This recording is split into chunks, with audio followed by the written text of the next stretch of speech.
Nous sommes reconnaissants au Seigneur ce matin parce qu'il nous a donné le souffle de vie gratuitement et il nous a réunis dans sa maison pour l'adorer. Nous allons incliner nos têtes, nous allons lui parler dans la prière avant que nous puissions lire les Saintes Écritures. Prions le Seigneur.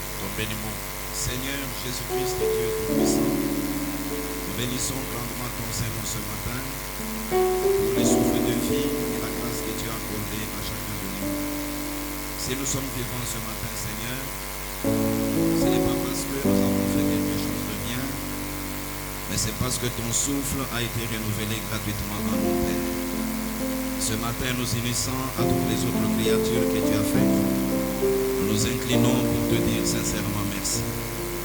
Maintenant que tu nous as donné le souffle de vie, nous voulons passer chaque instant de notre vie à t'adorer et à te servir et à être utile pour l'avancement de ton royaume. Voilà pourquoi ce matin, nous avons chanté et jubilé de cette manière devant ta face, toi notre Créateur qui nous aime tant. Maintenant, nous voulons nous asseoir à tes pieds pour entendre ta parole.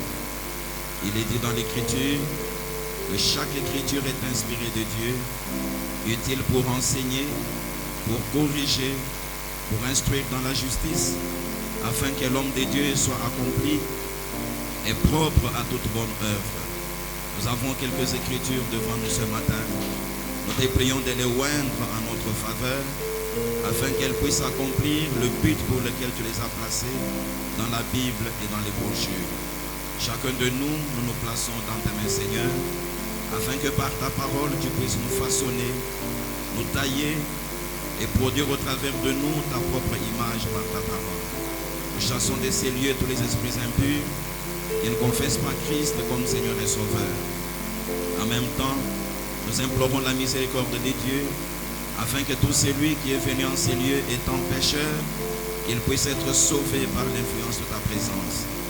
Que tout celui qui a rétrogradé d'une manière ou d'une autre, qu'il soit ramené devant toi par ta puissance. Que tout celui qui est venu avec une maladie dans son corps, qu'il reparte guéri au nom du Seigneur Jésus-Christ. Que tout celui qui a un problème dans son cœur, qu'il trouve solution au nom du Seigneur Jésus-Christ.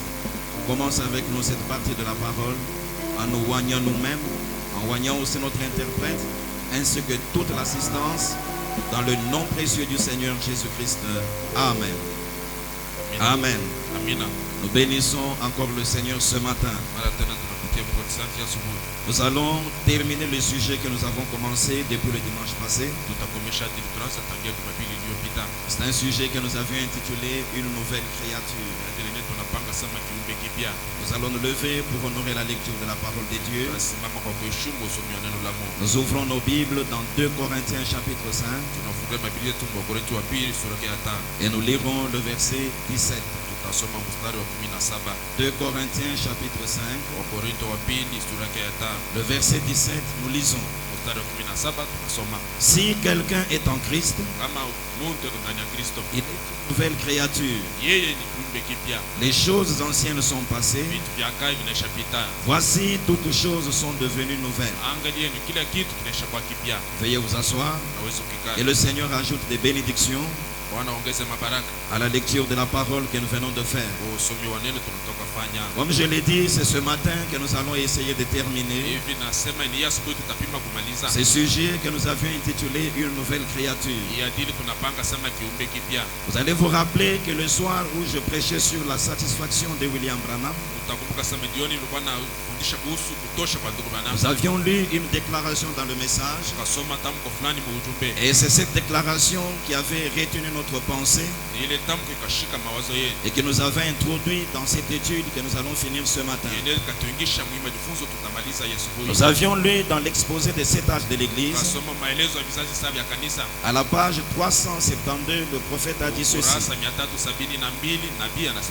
à aucun instant je n'apporte aux gens un un message pour les pousser à me suivre mimi sipelekee watu ujumbe wa kuwafikisha kunifuate ou à se rattacher à mon assemblée au kuambatana na maskani yao ou à fonder un groupe, au kufanya kundi fulani, une organisation. tengenezo fulani. Je n'ai jamais fait cela Shafanyaka vile et je ne le ferai pas maintenant. ashitaifanya hata pa sasa. Je n'ai pas d'intérêt pour ces choses. Sina na faida mbele ya ile vitu, J'ai en revanche lakini mbali mbali un intérêt pour les choses de Dieu et pour les gens, ni kuna faida juu ya vitu vya Mungu na juu ya watu, et je serai satisfait na mimi natosheka kweli kweli si je peux réaliser une seule chose. kama nawezi kufika mkufanya kitu moja. Cette chose, Kila kitu c'est de voir s'établir une relation spirituelle véritable ni kuona kufika mahusiano ya kiroho ya kweli kweli entre Dieu et les hommes, katikati ya Mungu na wanadamu, dans laquelle les hommes deviennent de nouvelles créatures en Christ, ambamo wanadamu wanakuwa viumbe vipya ndani ya Kristo, remplis de son esprit wenye kujaza na roho et yake vivant selon sa parole. na wenye kuishi kufuatana na neno lake. J'adresse à tous une invitation, Naita kila mtu, un appel et un avertissement nasema mwito na sopesho, pour que vous écoutiez sa voix maintenant même ili msikie sauti yake hapa sasa, et que vous lui abandonniez entièrement votre vie, na mwe mumwachilie maisha yenu yote. comme je suis certain de lui avoir abandonné tout ce que j'ai. Hivi nini nakikisha sema na mwachie kile kitu niko nayo. Que Dieu vous bénisse Mungu et amebariki que sa venue réjouisse votre cœur. na anakuja kwake kufurahisha mioyo yenu. Lorsque nous avions médité sur ce passage de l'Écriture, Wakati tukafikiria pa hii andiko, nous avions compris que le prophète, dans tout ce qu'il a fait dans ce monde, tukasikia sema nabii kile kitu akafanya mdunia. il avait un objectif qu'il voulait être atteint au niveau du peuple que nous sommes. Yeye alikuwa na lengo lenye atafuta kufikisha mbele ya watu wenyewe. Tout le message, peu importe les grands mystères que l'on peut sonder, Ujumbe yote ya uzuri masiri kubwa tunaweza kufundisha. n'a été envoyé que pour réaliser cette chose dont le prophète parle. Yoba kaituma ndio kufika mkufanya kitu na Biblia inasema Il hapa. faut que chaque personne qui est dans ce message Inabidi kila mtu mwenye kutanika arrive à entrer dans cette véritable relation spirituelle dont parle le prophète. yeye afike mkungia mahusiano ya kiroho ya kweli na Biblia inasema. Il montre que dans cette relation, Anaonyesha sema mahusiano les hommes deviennent de nouvelles créatures en Christ. wanadamu wanakuwa viumbe vipya ndani ya Kristo. Ils sont remplis de l'Esprit de Dieu Kubanesha jaza na roho ya Mungu. et ils vivent selon la parole du Seigneur. Abe kunaishi kufuatana na neno la C'est là où Mungu. nous avons commencé à nous intéresser à la chose. Ndio pale tukaanza kuangalia hii mambo. Il faut que nous entrions dans cette relation avec Dieu. Inabidi tuingie mwile mahusiano na Mungu. Et le prophète nous avait montré Na nabii alituonesha qu'il n'y a que la nouvelle naissance qui peut produire cette relation. asema ni mpaka kuzalika kupya ndio kunaweza kuleta Une relation dans laquelle mahusiano ambao on devient réellement une nouvelle créature. tunakuwa kweli kweli kiumbe kipya. C'est là que nous avions commencé à étudier ce qu'est une nouvelle créature. Ndio pale tukaanza kujifunza kiumbe kipya ni nini. Depuis le début, nous avons compris ceci. Tangia mwanzo tukasikia Qu'une hivi. nouvelle créature, Asema kiumbe kipya c'est une personne qui est totalement changée. ni mtu mwenye anesha badilika kweli kweli. Une personne qui est devenue autre chose Mtu mwenye anakuwa kitu kingine. par rapport à ce qu'elle avait été par le passé. Waangalia na kile yeye alikuwa mashukuli Et yopita. d'après ce que Paul a dit dans 2 Corinthiens chapitre 5, Kufuatana na kile Paulo anasema wa Korintho wa pili sura ya 5. pour devenir une nouvelle créature, Kwa kuwa kiumbe kipya il faut que l'on entre en Christ. inabidi kuingia ndani ya Kristo. Car c'est celui-là qui est entré en Christ Kwani ni mwenye anesha kuingia qui ndani ya est devenu une nouvelle créature. yeye ndio anesha kwa kiumbe Et kipya. la preuve que vous êtes devenu cela Au shahidi ya kuonesha anesha kwa kiumbe est que kipya. les choses anciennes seront passées Maana yake ni vitu vya kale vinesha pita. et toutes choses seront devenues nouvelles. Na hapa kila kitu kinesha kwa kipya. Et c'est par le Saint-Esprit que l'on entre en Christ, Na ni kupitia Roho Mtakatifu kwenye tutaingia ndani ya à Kristo. travers le processus de la nouvelle naissance. Kupitia kazi ya kuzalika kupya. Dans cette étude, une nouvelle créature, Hii majifunzo kiumbe kipya. il y avait 3 choses principales que nous voudrions comprendre. Kulikuwa vitu vitatu vya muhimu tulipenda kusikia mzuri. Premièrement, il était question de voir Ya kwanza ilikuwa kufika namna la kwa constitution de l'homme kutungiwa kwa mwanadamu. et son fonctionnement de par sa naissance naturelle. Namna gani kunatumika kufuatana na vile barikuzala. Deuxièmement, nous avons vu Ya pili tuone comment la nouvelle naissance agit sur l'homme namna gani kuzalika kupya kuna tenda juu ya pour mwanadamu. produire une nouvelle créature. Ili kiumbe kipya kifike Et kuonekanika. la troisième chose, Lakini tukiandaa c'est de comprendre le fonctionnement de l'homme ni kufika mkuelewa namna gani mtu kunatumika en tant qu'une nouvelle créature. saa kiumbe kipya. Lorsque nous avions exploité le premier point, wakati tukajifunza nukta ya kwanza, la constitution et le fonctionnement de l'homme, kutungiwa na namna gani mwanadamu anatumika de par sa naissance naturelle, kufuatana na kuzalika kwake kwa nous avons kiasi. vu que toute personne naît dans le péché dans ce monde. Kaona sema kila mtu mwenye kuzalika mzambi pa dunia, Et tout celui qui vient dans le monde, na yoyote anakuwa pa il dunia, a dans son âme une mauvaise nature. yeye kuna ndani ya nafsi yake tabia Et mbaya. cette nature est représentée par un serpent. Ile tabia mbaya banionyesha kwa nyoka, Mais l'être humain, de la manière dont Dieu l'a conçu, lakini mwanadamu mnamna Mungu il alimfanya est constitué de 3 grandes parties. yeye, kuna masehemu vipande vitatu Il vikubwa. a le corps qui est à l'extérieur. Yeye kuna mwili mwenye kwa Et nje, le corps a les 5 sens que nous connaissons. mwili kuna milango tano yenye À tunashajua. l'intérieur, il a une deuxième partie qui est son esprit. Ndani yake kuna sehemu ya pili ni kwa roho yake. L'esprit a aussi 5 sens. Roho pia kuna milango Et tano, nous avons vu cela avec le prophète. tukaiona pamoja na nabii. Et au fond de tout, il y a une troisième partie Na ndani ya kile kitu kuko sehemu ya qui tatu, est l'âme de la personne. yani kwa nafsi ya ule Et mtu, l'âme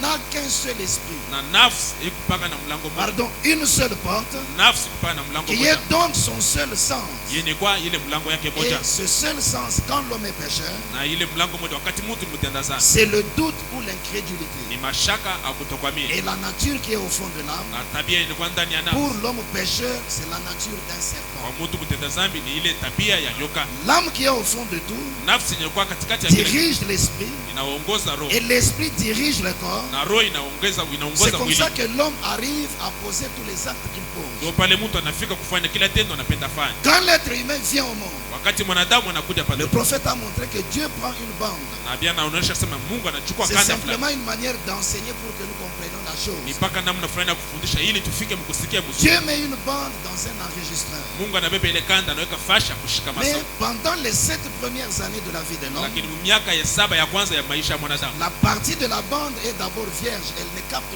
rien. ile sehemu ya kanda iko wazi, haishika kitu Quand hata moja. l'enfant atteint l'âge de raison, c'est-à-dire 7 ans, Wakati mtoto anafika miaka 7, c'est à cet âge-là que l'enfant commence à avoir la conscience de lui-même. ni mwile miaka mtoto anaanza kuwa na dhamini ya yeye C'est mwenyewe. aussi à cet âge-là Ni tena ni mwile miaka que sa propre conscience commence à fonctionner. dhamiri yake inaanza kutumika C'est sasa. à ce moment-là qu'il commence à distinguer le bien d'avec le mal. Ni mwile wakati anaanza kufanya tofauti katikati mabaya na mema. Alors Dieu commence à capter toute sa vie sur la bande. Na pale Mungu anaanza kushika maisha yake yote. Chaque kwa ile acte kanda. que l'homme pose est enregistré. Kila tendo mwanadamu anafanya banaishika kwa Chaque ile kanda. parole est enregistrée. Kile maneno banaishika kwa ile Chaque kanda. pensée qui traverse l'esprit est enregistrée. Kila wazo inapita mkichwa banaishika Chaque pale. mouvement que nous faisons est enregistré. Kila msisimuko tunafanya banaishika Le pale. prophète dit même la couleur de votre habillement. Na Biblia anasema hata rangi ya mavazi yao. Et l'enregistrement s'arrête à votre mort Na wakati kule kushika masauti kutashima wakati ou wa kufa, encore à la fin de votre vie terrestre. au kumwisho ya maisha yako hapa dunia. Dieu retire la bande, Na pale Mungu anabeba ile il la kanda, garde dans son grand album.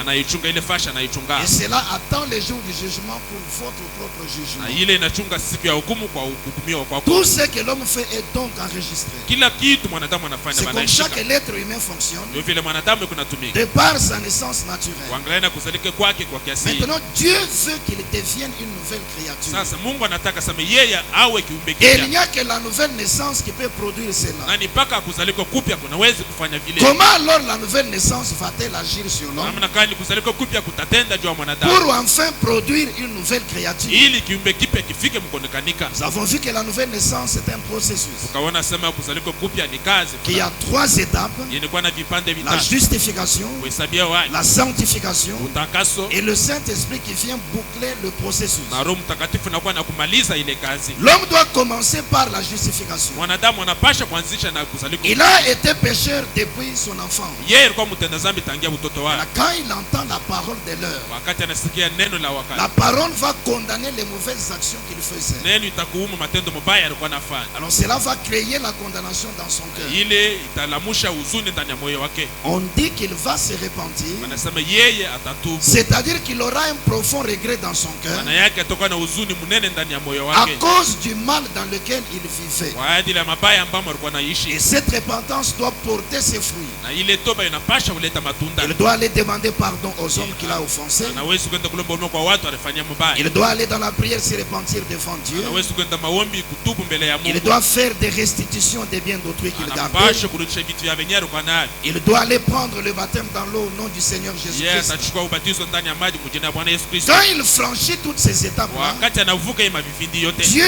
le justifie. Mungu anamhesabia wake. Quand la personne est justifiée, wakati mtu anaisha kuhesabia wazi, c'est comme si elle n'avait jamais commis tous ses péchés. ikusa yeye ashikufanya ile mazambi yote. Dieu va donc effacer tout ce que la bande avait gardé contre la personne. Mungu atajimisha vyote vilikuwa pakanda juu ya ule mtu. Dans la mémoire de Dieu, tous ces péchés-là sont sortis. Ukichwa kia Mungu ile mazambi yote La yanashatoka. personne a donc été justifiée. Pale mtu anahesabia wake. Et la preuve que Dieu vous a justifié, Na ushahidi akuoneshe Mungu anakuhesabia. c'est que la culpabilité va quitter votre cœur. Maana yake hukumu itatoka ndani ya moyo Vous wako. sentirez qu'entre vous et Dieu, il y a une paix profonde qui Utasikia existe. sema katikati yako na Mungu kwa amani kabisa iko katikati. Cette justification dont nous avons parlé Hii kuhesabia yake ndio tunasema. ne concerne que les péchés passés. Inaangalia paka mazambi iliyopita. Elle enlève tous les péchés passés Inatosha ile mazambi yote et inashapita. elle les ensevelit dans la mer de l'oubli de Dieu. Inaizika mubahari ya Le kusaulika. désir du péché est encore dans l'esprit. Tabia ya zambi kingani ndani ya roho. La nature du péché est encore dans l'âme. Tabia ya zambi kingani ndani ya C'est nafsi. là que l'homme doit accéder à la deuxième étape, Ndio pale mtu atafika mkipindi qui kabisa. est donc celle de la sanctification. Yene kwa ya utakaso. Comment est-ce que la sanctification va se faire? Namna kani utakaso itafika. Elle commence par les efforts que l'homme fournit Inaanza na bidii yenye mtu eko natua. pour s'adapter à la parole de Dieu Kwa kupambana na neno la ou Mungu. pour vaincre le désir du péché qui est encore en lui.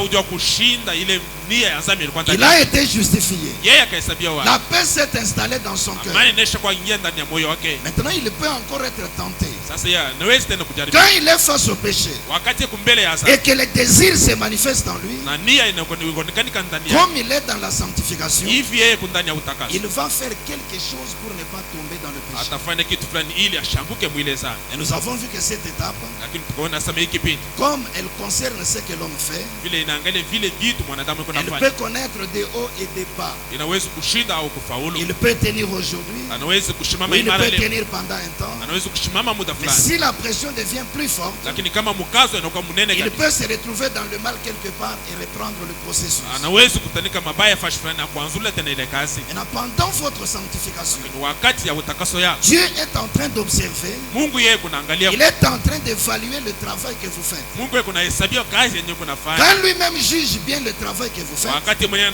anafurahi na ile kazi il unafanya. vient maintenant exercer son action sur vous. Sasa anakuja na kufanya tendo yake juu Il yako. vous sanctifie, Yeye atakutakasa sasa. c'est-à-dire il enlève de vous les désirs du péché qui étaient dans l'esprit. Maana yake atatosha ndani yako nia ya zambi ilikuwa ndani ya roho. Alors on dit que la personne a été sanctifiée. Na pale tunasema huyu mtu anaisha utakaso. Quand on dit que la personne a été sanctifiée, Wakati tunasema huyu mtu anaisha kutakasiwa. cela vient d'un mot grec Ile inatoka kumsemo wa qui Kiyunani. a une signification composée Yenye kuwa na maana mara mbili. et cela veut dire nettoyer et mis à part pour le service. Inaonesha mwenye kusafisha na weka pembeni juu ya Vous kutumikisha. avez commencé par fournir des efforts, Unaanza mbele kufanya manguvu. mais enfin Dieu est venu, Sasa kumwisho Mungu il yeye vous mwenyewe a nettoyé, vous êtes propre. anakusafisha unakuwa safi. Maintenant vous êtes prêt pour le service. Sasa unakuwa tayari kwa kufanya kazi. Les péchés passés ont été enlevés dans la justification. Zambi iliyopita benesha kuitosha kwa kuhesabia watu. Le désir du péché qui était dans l'esprit Nia ya zambi ilikuwa ndani ya roho. a été enlevé par la sanctification. Wakaitosha kupitia utakaso.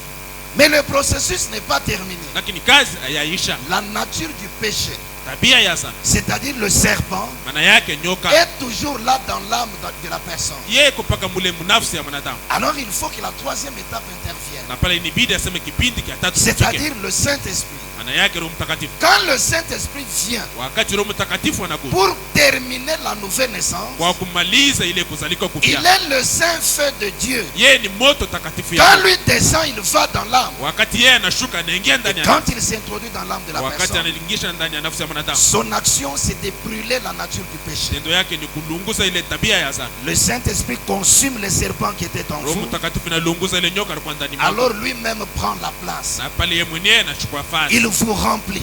Yeye anakujaza. Le vase qui était sanctifié Ile mutungi yenyewe ilikuwa nesha. vient maintenant d'être rempli du Saint-Esprit. Hapa sasa banaijaza sasa na Roho Mtakatifu. Alors il peut être introduit dans le service. Na pale banaweza kumwingisha mkazi. Quand vous arrivez au Saint-Esprit, Wakati unafika kwa Roho vous Mtakatifu, êtes complètement né de nouveau. wewe kweli kweli unazalika Le mpya. processus est terminé. Kazi inamalizika. Alors Dieu a produit une nouvelle créature. Na pale Mungu anafanya kiumbe kipya. Parce que les choses anciennes sont passées. Kwani vitu vilivyopita vinashapita. Qu'est-ce qu'on appelle choses anciennes? Ni nini banaita vitu vya kale? Les péchés passés que vous aviez commis, Mazambi yenyewe ulifanya zamani. le désir du péché qui était dans l'esprit, Mania ya zambi ilikuwa ndani ya roho. et même la nature du péché qui était dans l'âme. Hata tabia ya zambi ilikuwa ndani ya nafsi. Les choses anciennes sont sont passées. vitu vya kale vinashapita. Voici toutes choses sont devenues nouvelles. Angalieni kila kitu kinashakuwa kipya. Les actes à l'extérieur seront nouveaux. Matendo ya nje itapashwa kwa mpya. Dans l'esprit, il y aura maintenant de bons désirs. Ndani ya roho sasa kutakuwa mania mzuri. Les affections seront bonnes. Mapendo itakuwa mzuri. La conscience va fonctionner correctement. Zamiri itatumika namna Les raisonnements ne seront plus mauvais. mafikara itakuwa mubaya. Les imaginations seront bonnes. Kudifikiria kutakuwa Et kuzuri. même dans l'âme, la nature a changé. Hata ndani ya nafsi tabia inaisha kubadilika. Là où il y avait un serpent, Penye palikuwa nyoka, nous avons vu que Dieu va le remplacer par une douce colombe. tunaona sema Mungu ataiweka hapo ndiwa pole. Et le doute ou l'incrédulité Na mashaka au kutokuamini qui occupait la porte de votre âme, yenye ilikuwa pa mlango ya nafsi yako. nous avons dit qu'il faut changer là-bas depuis le vendredi. Tunasema mnapasha badilisha pale. Le doute ou l'incrédulité qui occupait la porte de l'âme Mashaka kutokuamini kulikuwa pa mlango ya nafsi. va être enlevé. Bataitosha. Et ce sens-là sera maintenant la foi. Na ile mlango itakuwa ni imani. La foi qui est la révélation de la parole de l'heure. Imani yalikuwa mafunuo ya neno la wakati. Voyez que tout votre être a été changé. Unaona sema umutu wako wote unaisha Tout badilika. votre être a été renouvelé. Asema umutu wako wote unaisha badilika. Quand l'homme était encore pécheur, Wakati mtu alikuwa mtenda dhambi, à l'intérieur, il avait l'image d'un serpent. ndani yake alikuwa na picha ya nyoka. Et la vie qu'il manifestait à l'extérieur, Na maisha alikuwa anaonesha nje. c'était la vie d'un cochon. Ilikuwa ni maisha ya nguruwe. C'est pourquoi tout le temps, il aimait se retrouver dans la saleté du péché. Ndio kwa maana kila wakati alikuwa anapenda kutanika mchafu ya dhambi. Même si vous le lavez avec la morale, Hata kama unamsafisha na même si dini, vous lui inculquez la religion, hata kama unamfundisha dini, il peut être propre pendant un temps. yeye anaweza kuwa safi wakati Mais fulani. comme à l'intérieur, il y a une mauvaise Lakini chose, vile ndani kuko kitu kibaya, finalement, il va retourner dans le péché. mwisho atarudia paka mzambi. Mais quand il est devenu une nouvelle créature, Lakini wakati yeye anakuwa quand kitu Dieu kipya, change tous les sens, wakati Mungu anabadilisha quand milango Dieu yetu, place la foi là où il y avait le doute, wakati Mungu anaweka imani pale palikuwa quand mashaka, Dieu place la colombe là où il y avait le serpent, wakati Mungu anaweka ndewa pale palikuwa nyoka, cette personne est entièrement ile changée. mtu anabadilisha kweli kweli. Là où il y avait le serpent, Wenye palikuwa nyoka, c'est maintenant la colombe qui prend la place. sasa ni ndio ndio anachukua Et nafasi. même à l'extérieur, ça va changer. Hata India anapasha Là où il badilika. manifestait la vie d'un cochon, Pale alikuwa anaonesha maisha ya nguruwe. désormais il manifeste la vie d'un agneau. Tangia pale alikuwa anaonesha sasa maisha ya mwana C'est kondoo. par là que nous étions arrêtés le vendredi. Ndio pale tukashimamia tukasitana. J'aimerais prendre une déclaration du prophète. Penda kuchukua tamko ya nabii. Dans le sermon La demeure future, Mahubiri makao ijayo. prêché le 2 août 64. Yalikuwa tarehe 2 mwezi wa 8 mwaka 64. Point 89, il dit ceci. Nukta 89 anasema hivi. Je vais prendre le tableau un instant. Anasema tachukua mbao muda mfupi. Maintenant, ici, il y a un cœur humain. Sasa hapa peko moyo wa Si mwanadamu. on peut me placer l'image de ces deux cœurs-là. Kama unaweza kuniwekea picha ile mamioyo mbili. Parce que nous l'avons représenté d'après l'écriture du prophète. Kwani tunaichora kufuatana na hii andiko ya nabii. Maintenant, ici, il y a un cœur humain. Sasa hapa peko moyo wa mwanadamu. Je suis bien loin d'être un bon artiste. Ni kumbali kuwa na mwenyewe. Ici, il y a un cœur humain. Hapa peko moyo ya Et mwanadamu. ici, il y a un cœur humain. Na hapa peko moyo ya Donc, il mwanadamu. avait représenté deux cœurs sur son tableau. Maana yake akaonesha mioyo mbili pa ile ubao yake. Maintenant, celui qui est ici, Sasa mwenyewe kwa hapa il a un serpent à l'intérieur. yeye kuna nyoka ndani yake. C'est là où nous vous avons montré le cœur d'un pécheur. Ndio pale tukaonesha moyo ya mtenda dhambi. Avec le serpent comme l'image à l'intérieur. Na nyoka saa picha mule ndani. Maintenant, celui qui est ici, Sasa mwenyewe kwa hapa il a un serpent à l'intérieur. yeye kuna nyoka ndani yake. C'est le péché. Ni dhambi. Et ici, il a sa vie. Na hapa iko na maisha yake. Mais celui qui est ici, Lakini mwenyewe kukilenga il a une colombe à l'intérieur yeye kuna ndiwa ndani. qui est le Saint-Esprit. Yeye ni kwa mtakatifu. Ici, il a une vie. Hapa yeye kuna maisha. Eh bien, celui-ci, Asema huyu il a de la méchanceté, yeye kuna ukali. de la haine, Yeye kuna chuki. de la jalousie. Yeye kuna wivu. Et c'est ce qui fait ça. Na njoo kenye kinafanya C'est vile. lui. Ni yeye. Parce qu'il y a un serpent à l'intérieur. Kwani kuku nyoka ndani. La vie qu'il va manifester à Maisha l'extérieur, ni ataonesha lwa hii. ça sera de la méchanceté, Itakuwa ukali. ça sera de la haine, Itakuwa chuki. ça sera de la jalousie. Itakuwa wivu. Vous pouvez voir tous ces caractères dans le frère Caïn. Mnaweza kuniona tabia yote munduku Kaina. Parce que Caïn venait du serpent. Kwani Kaina alikuwa anatokea kwa Il était lui-même l'image d'un pécheur. yeye mwenyewe alikuwa picha ya mtenda Quand vous dhambi. regardez la vie qu'il a manifestée, Wakati mwangalia maisha ni ya Kaina. c'était réellement la nature du serpent. Ilikuwa kweli kweli tabia wasili ya Il nyoka. a de la méchanceté. Yeye kuna ukali. Caïn s'est jeté sur son frère Kaina akalitupa juu ya ndugu et yake. il l'a tué au milieu du Na champ. yeye kamuua katikati ya shamba. Les hommes méchants, même aujourd'hui. Watu wakali hata leo. Il a de la haine. Yeye kuna chuki. Il a de la jalousie. Yeye kuna wivu. Comment nous avons tous rendu un service à Dieu? Namna gani sisi wote tunafanyia Mungu kazi. Celui-ci prospère, moi je ne prospère pas. Huyu anastawi lakini mimi Dieu nastawi. agrée celui-ci. Mungu anafurahi nao. Mais le même Dieu rejette mon Lakini offrande. Mungu mmoja mmoja anakatala sadaka yake. Caïn a manifesté de la jalousie. Haina kaonesha. Voyez-vous, c'est parce que le serpent était à l'intérieur. Unaona kwani nyoka alikuwa ndani. Et même quand la parole de Dieu pouvait venir, Hata wakati neno la Mungu linaweza kuja. à l'entrée là, il y a le doute ou l'incrédulité. Kwa mlango pale peko mashaka kutokuamini. Il ne peut pas recevoir cela dans son âme. Yashwezi kuipokea ndani ya nafsi À yake. moins que Dieu n'opère le changement. Kama tu Mungu anafanya mabadiliko. Là, c'est l'homme qui est pécheur Pale ni Mungu mtu mwenye kwa avec mtazamo. le serpent à l'intérieur. Na nyoka yenye kwa ndani Et le yake. prophète passe de l'autre côté. Na abia anapita ile ngambo Et nyingine. cette autre personne, Asema ule mtu mwingine. dans son cœur, c'est la colombe qui a pris la place. Moyo wake ni ndiwa inachukua fasi. Voyez-vous? Unaona? Eh bien, celui qui est ici, Mzuri mwenyeko hapa. il a de l'amour Yeye kuna upendo. et de la joie Kuna furaha. et de la patience. Kuna utulivu. Et c'est à cause de ce qui est à l'intérieur ici. Kwa ajili ya kile kenye kwa ndani Quand hapa. vous regardez maintenant dans son intérieur, là, Wakati mnaangalia sasa ndani yake. comme Dieu a remplacé le serpent par la colombe, Hivi Mungu anabadilisha nyoka pa. c'est qu'il ne peut plus manifester de la Maana méchanceté. yake yeye hawezi tena kuonesha Mais ukali. lui produit de l'amour. Lakini yeye anatoa Il upendo. produit la joie. Yeye anatoa Il furaha. produit de la patience. Yeye anaonesha utulivu. Toutes ces bonnes choses qui viennent de lui Hivi vitu vyote vyenye kutokea ne kwake. sont pas les produits d'un hasard. Haviko vitu yenye vinakuwa kwa Il bure. y a une douce colombe à l'intérieur. Lakini kuko ndio mpole Et mwenye c'est ndani. elle qui produit ce bon caractère chrétien. Yeye ndio kunatoa ile tabia mzuri ya Quand la Ukristo. parole de Dieu entre de l'extérieur, Wakati neno la Mungu inaingia kutoka yeye, elle trouve la foi à la porte de l'âme. inakuta imani pa mlango ya nafsi. Alors cette parole ne restera pas dans la mémoire. Na pale ile neno haitabakia mkichwa yake. La foi qui est à l'intérieur, Imani yenye kwa la ndani. révélation de la parole qui est en lui, Ufunuo ya neno yenye kwa ndani va yake. faire bon accueil à la parole.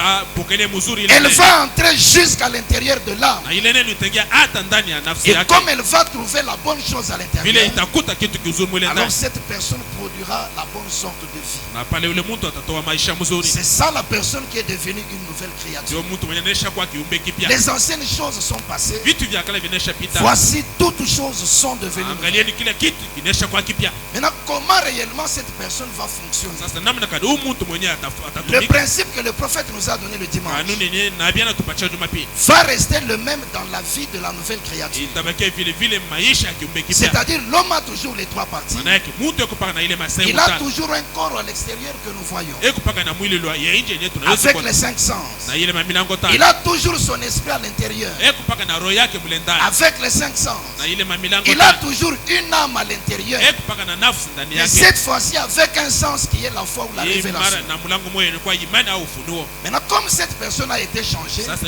vile huyu mtu anaisha badili. l'âme va toujours diriger l'esprit. Nafsi itaongoza paka roho. L'esprit va toujours diriger le corps Roho itaongoza paka mwili. pour qu'enfin le corps produise les actes. Ili kumwisho mwili ifike mkutoa Mais matunda. cette personne Lakini huyu mtu va être représentée par deux grandes choses. yeye ataonekanika kupitia vitu viwili. Deux vikubwa. grandes natures qu'elle va manifester. Tabia mbili yenyewe ataonekanisha. Premièrement, elle va manifester la nature même de la colombe. Ya kwanza ataonesha tabia yenyewe ya ile njiwa. Et deuxièmement, Na kia pili elle va manifester la nature de l'agneau. yeye ataonesha tabia ya mwana kondoo. Commençons par la nature de la colombe. Tuanziane na tabia ya njiwa. D'après l'enseignement du prophète, Kufuatana na majifunzo ya nous nabii. avons retenu 5 grandes choses Tukashika vitu vitano qui vikubwa caractérisent la colombe yenye kuonesha maisha ya et la njiwa. personne qui a été changée. Na mtu mwenye anaisha badilika. L'homme qui est devenu une nouvelle créature Ule mtu anaisha kwa kiumbe kipya. doit faire l'inventaire de sa vie Yeye anapaswa kuchunguza maisha pour yake. voir si ces 5 choses de la colombe se manifestent en lui. Ndio kuona kama hivi vitu vitatu vya njiwa viko ndani yake. La première chose, Kitu kia kwanza, le prophète montre nabii anaonesha que la colombe est utilisée comme symbole de la paix. hasa mandiwa banamtumikisha sana mfano wa amani. C'est que l'homme qui est devenu une nouvelle créature, Maana yake mtu anaisha kwa kiumbe kipya. c'est quelqu'un qui est utilisé Ni mtu mwenye anaweza comme un symbole de la paix. sa mtu wa kuleta amani. Sa vie même est caractérisée par la paix. Maisha yake inaonekanisha kupitia amani. Et la paix se présente à plusieurs niveaux. Na amani inaonekanika Le kama premier niveau, c'est la paix entre l'homme et Dieu. hatua ya kwanza ni katikati ya Mungu na C'est mwanadamu. le péché qui crée le trouble entre l'homme et Dieu. Ni dhambi hiyo kuleta mvuruko katikati ya Mungu Mais na quand mtu. vous avez la colombe à l'intérieur, Kama kuna ndiwa ndani yao, vous serez un instrument de paix. wewe utakuwa kiombo kia amani. Premièrement, il y aura la paix entre Dieu et vous. Ya kwanza kutoka amani katikati yako na Mungu. Vous ne vivez plus dans le péché. Hauishi tena ndani ya Il n'y dhambi. a rien qui puisse mettre la séparation entre vous et Dieu. Hakuna hakuna kitu hata moja kinaweza kuweka. Vous sentez réellement au fond de votre cœur unasikia kweli kweli ndani ya que moyo je suis en harmonie avec le Créateur. nasema hapa ni kumapatano na À Muumbaji. chaque instant, si je lui parle, Kila wakati kama il namunenea va m'écouter yeye atanisikia, parce que je ne vis pas dans le péché. kwani shiishi ndani ya dhambi. Vous sentez que vous êtes en paix avec Dieu. Unasikia sema katikati ya amani na C'est Mungu. ça la première chose qui caractérise la colombe. Ndio kitu cha kwanza kinaonesha maisha Et ya cette paix va aller dans le deuxième degré. ile ya amani itaenda mwatoa ya pili. C'est la paix entre vous et tous les hommes. Amani katikati yako na wanadamu On wote. n'exige pas seulement la paix entre vous et les autres chrétiens. Hatulazimisha paka amani katikati yako na Wakristo Mais wengine. Paul dit autant que cela dépend de vous, Lakini Paulo anasema vile inaangalia paka una wewe. soyez en paix avec tous les hommes. Uwe mwamani na watu wote. C'est que l'homme qui a la colombe à Maana l'intérieur, yake mtu mwenye kuwa na ndiwa ndani il yake. ne peut pas accepter, Yeye asiwezi il ne peut pas supporter asiwezi kubali. qu'il y ait des troubles entre lui et l'autre personne. Uwe mvuruko katikati yake na mtu Le mwingine. diable peut venir semer la discorde, Ibilisi anaweza kuja na kuleta mais mvuruko. dans son cœur quelque chose va Lakini l'interpeller. ndani ya nafsi yake kitu fulani kitamuua. Il faut qu'il y ait la paix entre toi et ce frère. Inabidi kwa amani katikati yako na undugu. Il faut qu'il y ait la paix entre toi et cette soeur. Inabidi kwa amani yako ndani yako na ule Vous dada. verrez la personne fournir tous les efforts Utaona mtu kufanya nguvu yote pour que la paix revienne, ili amani irudie. parce que lui-même a la colombe à l'intérieur. Kwani yeye mwenyewe kuna ndiwa ndani Et yake. cette paix doit s'étendre entre lui et les autres personnes. Na ile amani inapaswa kutoka kwake na kufikia watu Ça va wengine. encore aller dans le troisième degré. Itaenda tena mwatua ya tatu. Il sera un réconciliateur. Yeye atakuwa mtu mwenyewe anaweza kuunganisha watu. Quand il voit deux personnes avec des troubles entre Wakati eux, unaona watu wawili katikati yao peke mvuruko. le prophète dit il ne jouera pas au fauteur des troubles. Na Biblia anasema ashtenda kucheza na kuongeza mvuruko Un mwingine. fauteur des troubles, Anasema mwenyewe kuna c'est tafuta une futa. personne qui voit deux personnes en trouble ou en conflit. Ni mtu mwenyewe. Yuko naona watu wawili yuko na bishana. Alors il va vers l'une des personnes Lakini yeye anaendea mmoja pour wao. essayer de recueillir les informations. Ndio kupima kubeba mahabari. Puis il va se rendre vers la deuxième personne Kisha ataenda kwa mtu wa pili. pour faire le colportage, Ndio kwenda kumuonesha vile juste pour opposer davantage ces deux personnes. mushabaya kupenzanisha watu wawili. Quelqu'un qui a le Saint-Esprit à Mtu l'intérieur mwenyewe kuna roho ne peut pas jouer ce rôle-là. hawezi kufanya ile Le kazi. prophète dit, Na Biblia anasema tout ce qu'il peut faire, yote anaweza fanya c'est de dire quelque chose ni kusema kitu fulani qui peut ramener la paix entre ces deux personnes. inaweza kuleta amani katikati ya hao wawili. Est-ce que vous avez le Saint-Esprit? Eti wewe kuna Roho Mtakatifu. Si votre travail, Kama kazi yako c'est de jouer au fauteur des troubles, ni kuleta mvuruko, vous comprenez que la colombe n'est pas à l'intérieur. unasikia sema ndiwa yuko ndani yao. Le dernier degré de la paix, Asema hatua ya mwisho ya c'est que amani, vous serez un instrument de paix wewe utakuwa kiombo cha amani pour les cœurs brisés. kwa mioyo inashavundika. Quand un malheur a atteint un frère, Wakati ole fulani ou quand itafikia un malheur a atteint une au soeur, wakati ole inafikia dada fulani, cette personne qui a la colombe à l'intérieur, mtu mwenye kuna ndiwa ndani yake, quand elle viendra pour vous consoler, wakati atafika kwa kufariji, ça sera pour vous redonner de l'espoir. itakuwa ndio kukupashia tena Ça taraja, sera pour vous ramener sur la voie chrétienne. itakuwa ndio kurudisha mundia ya Ukristo. Voyez-vous? Naona Mais ce n'est pas ce genre de personnes-là hayuko ile aina ya qui watu viennent pour vous consoler, mwenye anafika kwa mais kufariji, aucune parole de réconfort. lakini neno hata moja ya Au faraja hayuko, contraire, il ne prononce que les paroles de découragement. lakini mbalimbali hebu nakufisha paka moyo. Mais celui qui a la colombe à Lakini l'intérieur, mwenye kuna ndiwa ndani il yake, est caractérisé par la paix. yeye ni mtu wa amani. Il a lui-même la paix avec Dieu. Yeye mwenye kuna amani ndani na Il a Mungu. la paix avec tous les hommes. Yeye kuna amani na kila mtu. Il est un bon réconciliateur. Yeye ni mtu kuna C'est patanisha wa. aussi un instrument de paix Tena ni kiombo cha amani pour les cœurs brisés. kwa mioyo inashavundika. Vous le verrez lui-même en paix dans sa propre vie. Mtu amwone yeye mwenye kumwamani maisha yake. Les épreuves peuvent venir contre lui, Majaribu inaweza kuja mais kwake, vous ne le verrez pas agité comme le reste du lakini monde. hautamwone kuna hangaika sawa wale Il wengine. va comprendre que l'épreuve existe. Yeye atasikia sema majaribu iko. Peut-être que j'ai péché quelque Saa part. zingine nafanya dhambi fashi Il fulani. va premièrement faire l'inventaire de Ya sa vie. kwanza yeye atahesabu maisha yake. S'il trouve qu'il a fauché quelque Kama part, anakuta sema nakosa fashi il fulani, se réconcilie avec Dieu. pale anapatana Il tena, ramène la paix avec Dieu anarudisha amani katikati pour yake na que cette punition-là prenne fin. juu ya ile malipizo ipate S'il kumalizika. trouve qu'il est en ordre avec Dieu, Kama nakuta sema yuko c'est mutaratibu, que c'est une épreuve.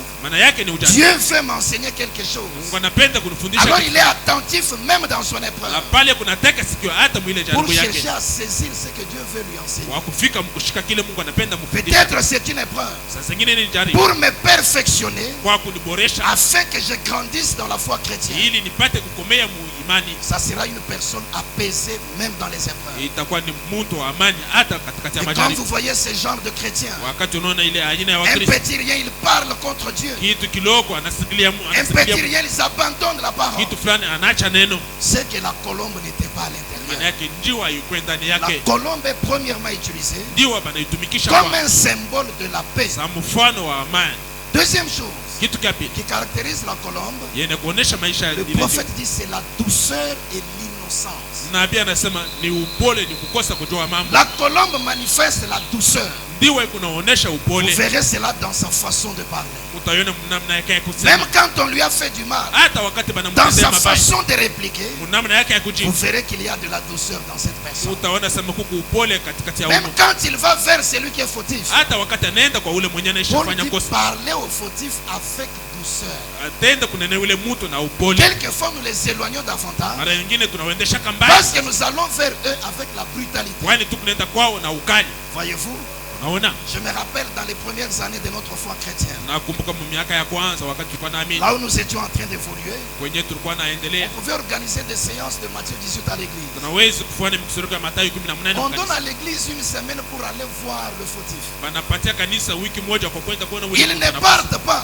Kwa abende hata Ils kwenda. sont occupés dans leurs Kwa affaires. beko nafanya mabiashara yao. Quand c'est le jour de terminer l'affaire, Wakati ni siku ya kumaliza ile mambo, chacun est pressé vers la personne. kila mtu kuna haraka ujua kwenda kwa Tu ule. nous fais perdre du temps. Wewe unatupotesha muda. Dis-nous clairement ce que tu veux. Utonesha wazo Tu unataka. arrêtes avec cette femme-là Wewe utashimamisha ou na bien ule tu continues. au utaendelea naye. Dans cette brutalité-là, Na ile ukali avec les démons d'entêtement que Satan a donné à la na personne, pepo mchafu akicha nguvu Shetani anapatia ule la mtu. personne répond aussi sèchement Ule mtu anajibu na ukali et yote. ça se solde dans un mauvais climat. Na hiyo inaleta C'est inaleta hali comme ça mbaya. qu'on a manqué de ramener certaines personnes. Ndio vile tukakosa kurudisha watu wengine. Juste parce que nous n'avons pas fait ce que Paul a enseigné. Kwani sisi hatukufanya vile Paulo anafundisha. Paul a dit parlez-leur avec douceur. Paulo anasema uwanene na upole. Est-ce que nous avons la douceur dans le cœur? Eti tuko na upole ndani ya moyo. Caractérisé aussi par l'innocence. Yeye kuonesha mtu mwenye ashijua mambo. L'innocence, c'est le caractère de celui qui ne fait rien de mal. Asema kule kukata kujua mambo ni mtu mwenye ashifanya Celui qui mabaya. ne nuit pas à son prochain. Mwenye ashifanya mabaya kwa mtu mwingine. Contrôlons les actes que nous posons tous les jours. Angalieni matendo tukunafanya kila. Cet acte que je vais poser, Itendo napenda fanya. peut-être ça va m'apporter du bien dans une période. Saa zingine itanipatia mema muda fulani. Mais qu'est-ce que ça va produire comme conséquence Lakini ni matokeo yenye dans la italeta vie de l'autre personne? maisha ya ule mtu mwingine. C'est pourquoi mes frères et sœurs, Ndio kwa maana wandugu na wadada, avant de poser un acte, mbele ya kufanya tendo quel qu'il soit, ikwe hata nini, ne regarde pas au bonheur que cela peut t'apporter. ushangalie furaha yenye itakuletea. Regarde aux conséquences Angalia mapato ama que matokeo cela peut apporter sur la vie de l'autre personne. ile inaweza kuleta pa maisha ya mtu. Si la colombe est à l'intérieur, Kama ndiwa iko ndani, on verra la douceur et l'innocence. tutaona upole na asia. Ne faisant rien qui puisse nuire à l'autre. Wewe huwezi kufanya kitu kinaweza kuleta mtu kumpatia mtu En mwingine. étudiant la Bible, je me suis toujours dit, Ukijifunza Biblia na si nasema David avait bien réfléchi, kama Daudi akafikiri mzuri, il ne serait pas allé avec Bathsheba.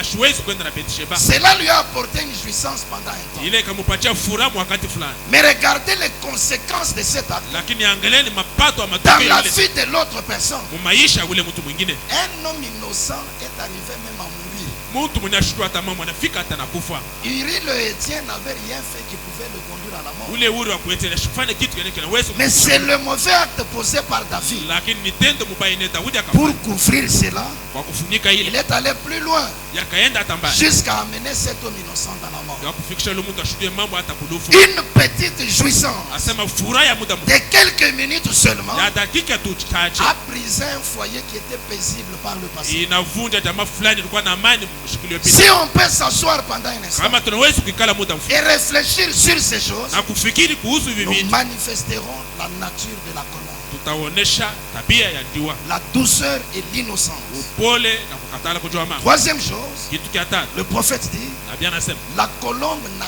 pas de bile.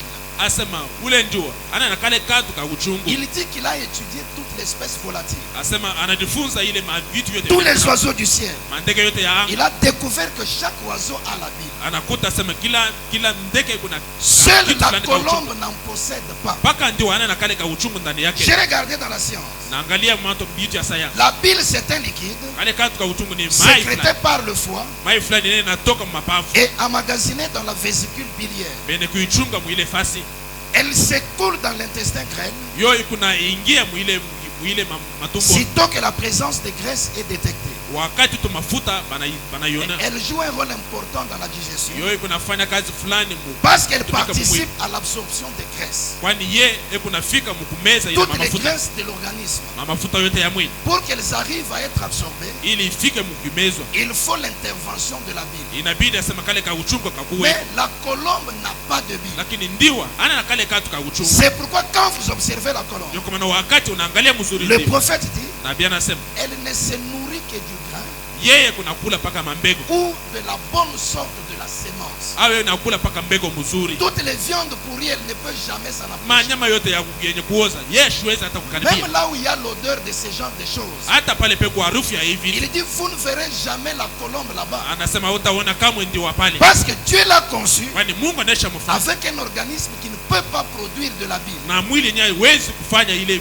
kazi Si ya elle uchungu. essaye de manger de la charogne morte, kama yeye anapima kukula mwili yenye kuoza elle va mourir yeye atakufa parce qu'elle ne saura pas digérer cela. kwani atakubali ile Il dit, kitu. c'est comme ça qu'est le chrétien qui a le Saint-Esprit. Anasema ndio vile Mkristo mwenye kwa mtakatifu yetu La colombe qui est dans son intérieur ndiwe yenye kwa ndani yake n'a pas de bile. yeye ana na ile mai ya Et par uchungu conséquent, un bon chrétien kwa hivi sasa Mkristo wa ne kweli peut se nourrir que du véritable grain. anawezi kula paka mbegu mzuri Le véritable blé qui a atteint la maturité. ngano mzuri yenye kukomea kabisa La parole parlait de l'heure, neno yenye kuneno ya qui ya est la wakati véritable sémence originelle. yenye kwa mbeko ya kwanza ya C'est kumwanzo ça la seule chose ndio kitu moja tu dont le véritable chrétien doit se nourrir. yenye Mkristo wa kweli anapasha kula Il dit, mais si vous voyez un oiseau, nasema kama mnaona ndege fulani aujourd'hui il mange le grain. leo anakula mbegu Après, il va manger la charogne morte. kesho anaenda kula nyama ya Il kuoza dit, ça peut être un corbeau, asema inaweza kwa kunguru ça peut être une buse, inaweza kwa mais nyama ça ne fulani peut pas être une douce colombe. lakini yeye hawezi kwa ndiwa La mpole colombe ne peut pas se nourrir de ces choses. ndiwa mpole hawezi kula vile vitu Si vous avez le Saint-Esprit, kama wewe kuna Roho Mtakatifu vous manifesterez la nature de la colombe. utaonekanisha tabia ya ndiwa C'est qu'en vous, il n'y a rien maana yake ndani yako hakuwa qui kitu puisse digérer le péché. kinawezi kukubali sana En vous, il n'y a rien ndani yako hakuna qui kitu puisse supporter kinawezi kuchika quelque chose qui est opposé à la parole de Dieu. kitu fulani kinapinzana na neno la Mungu Comment quelqu'un peut-il dire que le Saint-Esprit est à l'intérieur? namna gani mtu anaweza kusema Roho Mtakatifu kundani Le dimanche, il est à l'église. Jumapili yako On kanisani prêche la parole, il mange cela. anahubiri neno anakula ile neno Mais quand il sort du tabernacle, lakini wakati anatoka il masika retourne dans la pornographie, yeye anarudia il kuangalia retourne dans les environnements malsains, anarudia mazingara il mbaya va au stade pour assister au match. yakaenda kukabumbu jwa kuenda Il kwenda se ile retrouve kucheza là où il y a des chansons mondaines. anakutana flashback mimbo ya kidunia Vous le voyez avec les écouteurs dans les oreilles. unamwona na mekuteri masikio Vous pensez qu'il écoute de la bonne musique. unawaza sema kunasikia mwimbo mzuri Et pourtant, c'est une vieille musique mondaine qui passe là-bas. lakini japo ni yeye kunasikia mwimbo mbaya ya kidunia Comment est-ce que ce qui est en vous supporte cela? namna kani yenekuwa ndani yako kinakubali ile vitu Si la chose à l'intérieur ama kitu kenekuwa ndani supporte les saletés du monde, inakubali uchafu wa c'est dunia que ce n'est pas la douce colombe. maana yake iko ndiwa mpole La colombe n'a pas de bile. nasema ndiwa ana na ile mai ya Comment uchungu peut-elle manger à la source sûre namna aujourd'hui kani naweza kula kuchemchemu ya kweli et demain boire à une citerne na crevassée? kesho inakula mai mubaya Il est dans le message Nasema aujourd'hui. yeye kumujumbe leo Demain, vous le voyez dans une vieille église kesho yake pentecôtiste. unamwona mkanisa zamani ya Pentecost Qu'est-ce que vous êtes en train de chercher ni là-bas? nini kunaenda na kutafuta C'est que la colombe n'est pas à l'intérieur. maana yake ndiwa iko ndani Quand on leur dit à l'église wakati wanaonyesha kanisa qu'il faut se mettre comme ça, sasa mnapasha on kukala n'a pas de côté des frères et de côté des sœurs. hakuna ngambo ya wadada na ngambo ya On wandugu va dire, ah, ça c'est peut-être pour les blancs. yeye atasema aini ya hivi ya Nous bazungu les noirs, il faut toujours nous séparer. sisi weushi tunapasha kwa kala Si on a mis un frère à ses côtés, kama wanaweka ndugu ngambo vous yake verrez qu'elle se gêne. mtaona sema yeye shitakuwa Vous starehe pensez que c'est la nature chrétienne. unawaza sema ni tabia wa Kristo Allez dans un arrêt de bus le soir. uende tu fafasha kubeba mabisi Il y a une foule de gens huku nkundi ya watu et il n'y a pas assez de véhicules. hakuna magari ya mii Elle se laissera transporter par un homme yeye batambeba hata kwa mtu fulani mwanaume avec une simple raison qu'il n'y a pas assez de place dans les bus. na sheria ya kusema hakuna fasi mwile gari La douce colombe n'est pas à l'intérieur. ndiwa mpole haiko ndani Parce que si la chose qui est en vous kwani kama kitu kilikuwa ndani yako supporte les saletés du monde, inakubali uchafu wa dunia c'est que ce n'est pas la colombe. maana yake haiko ndiwa La colombe n'a pas de bile pour digérer les graisses. ndiwa yeye ana na ile mai ya uchungu kwa kumeza ile Elle ne mafuta peut pas supporter de la charogne morte du yeye monde. hawezi kukubali minofu Elle, c'est kuoza le grain et le grain seul. yeye ni paka mbeko tu Voyez-vous, unaona est-ce que la colombe est à l'intérieur? eti ndiwa iko ndani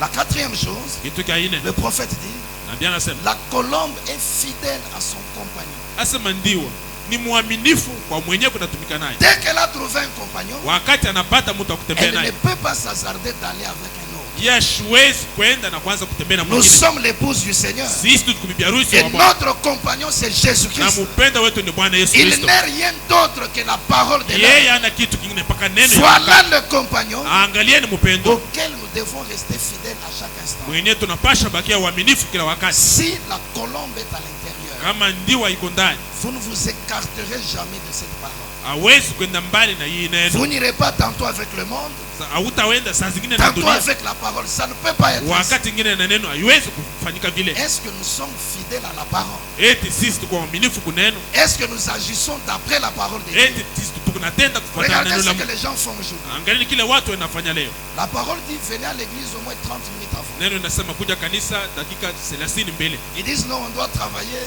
Wanasema hapana, tunapasha On tumika, vient avec retard.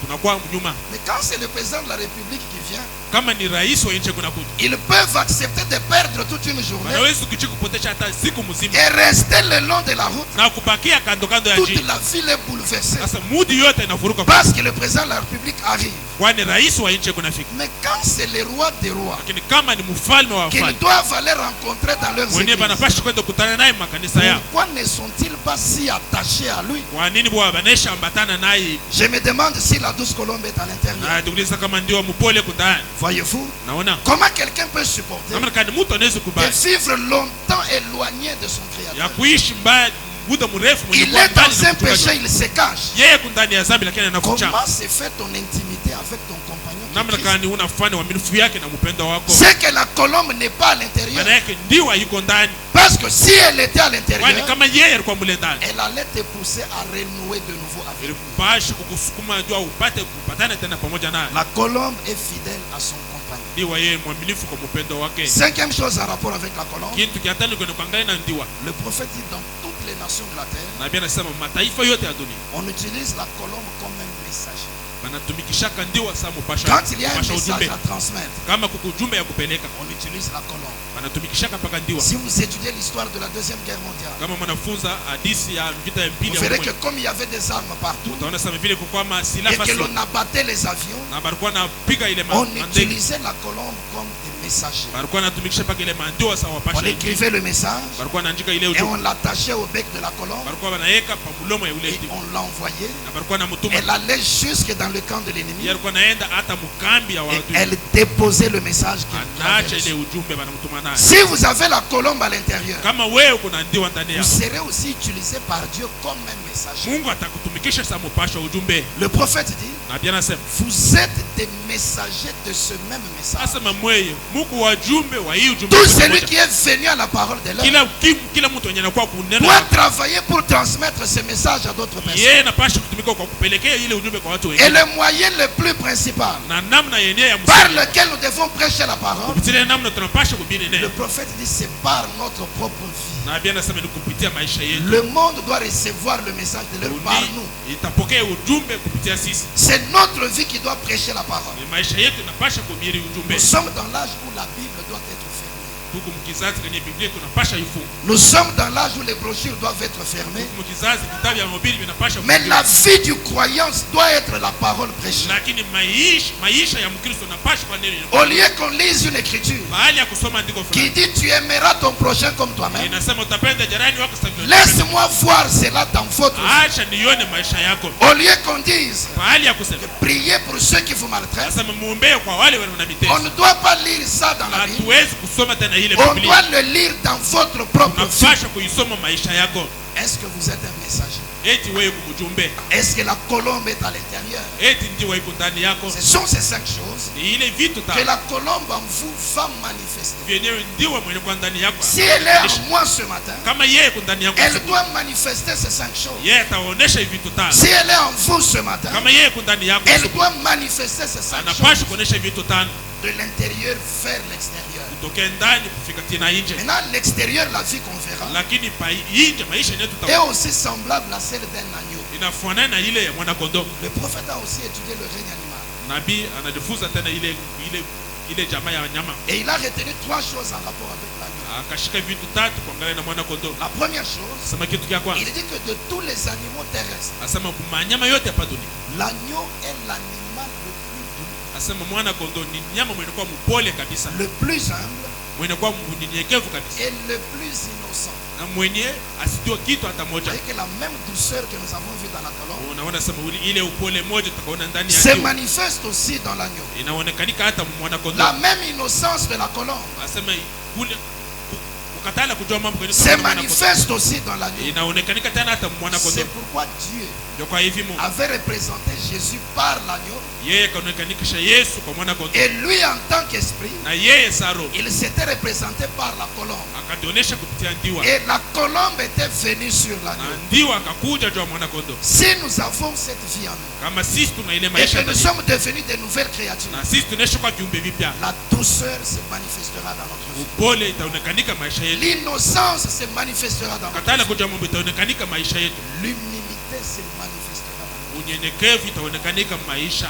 L'humilité, c'est le fait de considérer l'autre Unyenyekevu ni tendo ya kuwa nasema mmoja comme étant supérieur à vous-même. yeye ni mkubwa kuliko wewe, Est-ce que l'humilité est dans notre vie? eti kujishusha kuko ndani ya maisha yetu. Vous trouvez un prédicateur, Unakuta mhubiri, personne d'autre ne connaît le message. Ce hakuna n'est que mtu lui. mwingine anajua ujumbe ni mpaka yeye, Personne d'autre ne connaît prêcher. mwingine mtu hata mmoja ashue kuhubiri, Les autres n'ont pas le ministère. wengine hawana na huduma, Tout c'est lui. yote ni yeye. Est-ce que l'humilité est dans le cœur? Eti unyenyekevu kuko ndani ya moyo. Voyez-vous, Unaona, vous trouvez une femme. unakuta mke fulani Toutes les autres femmes ne sont pas belles. au wanawake wengine hawana warembo, Toutes les autres ne savent pas marcher. au wengine hawajua hata kutembea, Toutes les autres ne savent pas concorder. au wengine hawajua hata kufaala. Toutes les bonnes choses, c'est elle. Vitu vyote vizuri ni mpaka yeye. Est-ce que l'humilité est dans votre cœur? Eti unyenyekevu kuko ndani ya moyo Vous wako. trouvez un croyant dans l'église. Unakuta mwaminifu ndani ya kanisa, Lui, il connaît, on ne peut rien lui dire. yeye anajua kile kitu, hawezi Il kumwonyesha a une kitu. réponse à donner à toute chose. Yeye kuna adibu ya kuleta kwa kila kitu. Est-ce que l'humilité est dans le cœur? Eti unyenyekevu kuko ndani ya moyo. Si l'humilité était dans nos Kama cœurs, unyenyekevu kuko ndani ya moyo c'est yake, que nous n'aurions pas connu tous les problèmes que nous avons aujourd'hui. maana yake tutapata mambo yetu tuko nayo leo. Voyez-vous, Unaona, l'agneau manifeste la douceur. mwana kondoo anaonekanisha Il upole, manifeste l'humilité. yeye anaonekanisha Il ushusha. manifeste aussi l'innocence. Asema yeye anaonekanisha hata kutokujua. Deuxième chose en rapport avec l'agneau, Kitu cha pili kuangalia na mwana kondoo, il ne peut pas se suffire lui-même, yeye hasiwezi kujiendesha yeye mwenyewe ni se conduire lui-même. au kutuongoza yeye mwenyewe. Il sent toujours Yeye anasikia kapa, qu'il y a un vide à remplir. asema kuku wazi fulani ya kujaza. Lui-même ne se suffit pas. Yeye mwenyewe ashijiendeshe. C'est là où le prophète dit, Ndio pale nabii anasema quand vous commencez à vous sentir auto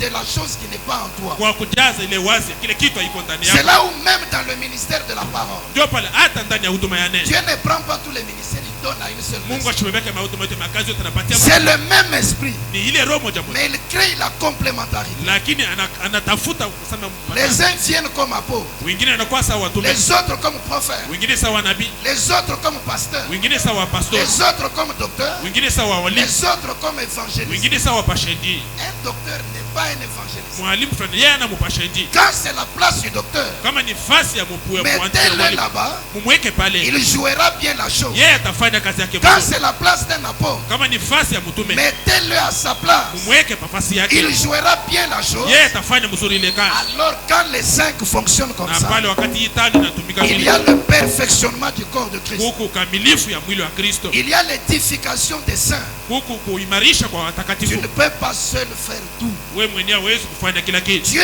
t'a donné une spécialité. Mungu anakupatia upekee fulani, Il en a donné une autre à une autre personne. anapatia upekee ingine kwa mtu Tu mwingine. as tes limites en toutes choses. Wewe kuna mipaka kila kitu, Voyez-vous? naona. Et les êtres humains Na wanadamu ont aussi leurs limites. wao pia kuna mipaka Il y a yao. maintenant une partie qui revient au Seigneur. Sasa kuko sehemu ingine inarudia kwa Mungu. Ne pense pas que tu peux tout résoudre toi-même. Ushiwaza sasa unaweza kuleta jibu, unaweza kufanya kila kitu wewe Il y a mwenyewe. des choses pour lesquelles Uko vitu vyenyewe, la connaissance de la parole que tu as suffit. ujuzi yenyewe ya neno kunayo. Le problème se pose, Mambo inafika. toi-même tu les résous. wewe mwenyewe unaleta Il y a des degrés de problèmes huko mahatua ya mama où il faut seulement consulter ton pasteur. mwenyewe unapasha pa kwenda kuuliza Il y a des mchungaji wako. degrés de problèmes Huko hatua ya mambo où fulani tous doivent aller en prière devant wenye Dieu wote banapasha kwenda maombi mbele ya pour rechercher une réponse directe de la part kwa du Seigneur. kutafuta jibu ya rafla kwa ile mambo. Voyez-vous, Naona l'homme n'a pas été créé autosuffisant. mwanadamu aba kumuumbe mwenye kujenesha, Mais si la nature de l'agneau n'est pas en vous, lakini kama tabia ya mwana kondoo iko vous ndani yako, chercherez à tout faire seul. wewe utatafuta kufanya kila Et vous kitu kwa nguvu chercherez à yako vous conduire vous-même. na utatafuta kujiongoza hata wewe Est-ce que mwenyewe. dans votre vie, Eti maisha vous yako sentez que vous avez besoin de l'autre pour aller? unasikia kasema unatafuta msaada. Est-ce que dans kwenda votre mbele. vie, Eti ndani ya vous maisha yako sentez que vous avez toujours besoin de Dieu pour aller de l'avant? unasikia kasema unahitaji Mungu kwenda mbele. Si ce n'est pas le cas, Kama iko vile, c'est que la nature de l'agneau n'est pas encore allée. maana yake tabia ya mwana kondoo haijawahi kufika ndani. Troisième chose en rapport avec l'agneau, Kitu cha tatu kuangalia na mwana kondoo, le prophète dit la seule chose que Dieu lui a donnée, nabii anasema kitu mmoja Mungu anampatia, c'est la laine. asema ni ile manyonya yake. Avoir la laine sur lui, Asema yeye kuna manyonya juu yake, garder la laine sur lui, kuchunga manyonya juu yake. c'est un droit qu'il a reçu de la part du Seigneur. Asema ni haki anapokea kutokea Il Mungu. dit, mais l'agneau perd tous les droits qu'il a Asema mwana kondoo anapotesha kile mahaki yote kunayo au profit de la parole de Dieu. kwa faida ya neno la Mungu. C'est là où il y a un problème. Ndio pale pe kumambo, Parce que nous vivons en termes de temps kwani tuko naishi kwa ngane ya kati, dans l'âge de l'église de Laodicée. kizazi cha kanisa cha Laodikia. Laodicée signifie les droits du peuple. Laodikia maana yake ni haki ya taifa. C'est pourquoi quand vous regardez aujourd'hui, Kuna wakati kama tout unaangalia ile, est tourné vers les droits de l'homme. asema yote kunaenda paka kwa haki ya mwanadamu. Un jour, le prophète a rencontré les femmes américaines. Siku moja nabii kukutana na wanawake wa Kiamerika, Comme il condamnait le mauvais habillement, vile alikuwa na hukumu mavazi mubaya, il condamnait les cheveux coupés, alikuwa nakatala kukata kwa il nywele, condamnait la boisson. alikuwa nakatala hata Il a kutumikia pombe. rencontré les femmes américaines. Anakutana na wanawake Elles wa lui ont dit, Kiamerika, William Branham, wakamwonyesha William Branham, toutes ces choses que tu nous défends, hivi vitu vyote vyenye kuna ce sont unakataria nos droits ni mahaki yetu reconnus par la Constitution fédérale. bene kuichika kwa katibu ya nchi, Ce sont nos droits. ni mahaki yetu. Nous devons jouir de nos droits. Tunapashi kufurahi na ile mahaki Comment yetu. est-ce que vous nous refusez Namna gani unatukataria de jouir des droits que la loi nous donne? ya kufurahi na mahaki yenye katiba Alors le inatupatia? prophète donne la réponse qui va nous aider sur Na bien analeta jibu yenye tutasaidia ya asubuhi. bien que ce soit des droits Hata vile ile vitu ni que mahaki les lois des hommes vous ont donné, yenye masheria ya wanadamu si inapatia. vous êtes un chrétien, Kama wewe ni vous Mkristo, vous comporterez comme un agneau. wewe utajiongoza saa mwana kondoo. L'agneau perd ses droits Mwana kondoo anapoteshaka au mahaki yake profit de la parole de Dieu. faida ya neno la Mungu. Si vous trouvez un frère Kama unakuta ndugu fulani ou une sœur qui n'a pas la nature de l'agneau, au dada mwenye ana na tabia ya dans ya mwana chaque kondoo, chose, ils rechercheront leur raison. mukila kitu atatafuta paka awe na Comme sheria. c'est moi qui ai raison dans ceci, Vile ni mimi mwenye kuwa na sheria il muhimu. faut que cet homme soit puni jusqu'au bout. Inabidi asema huyu mtu awapiza hadi mwisho. Où est-ce que vous mettez l'écriture selon laquelle il faut pardonner?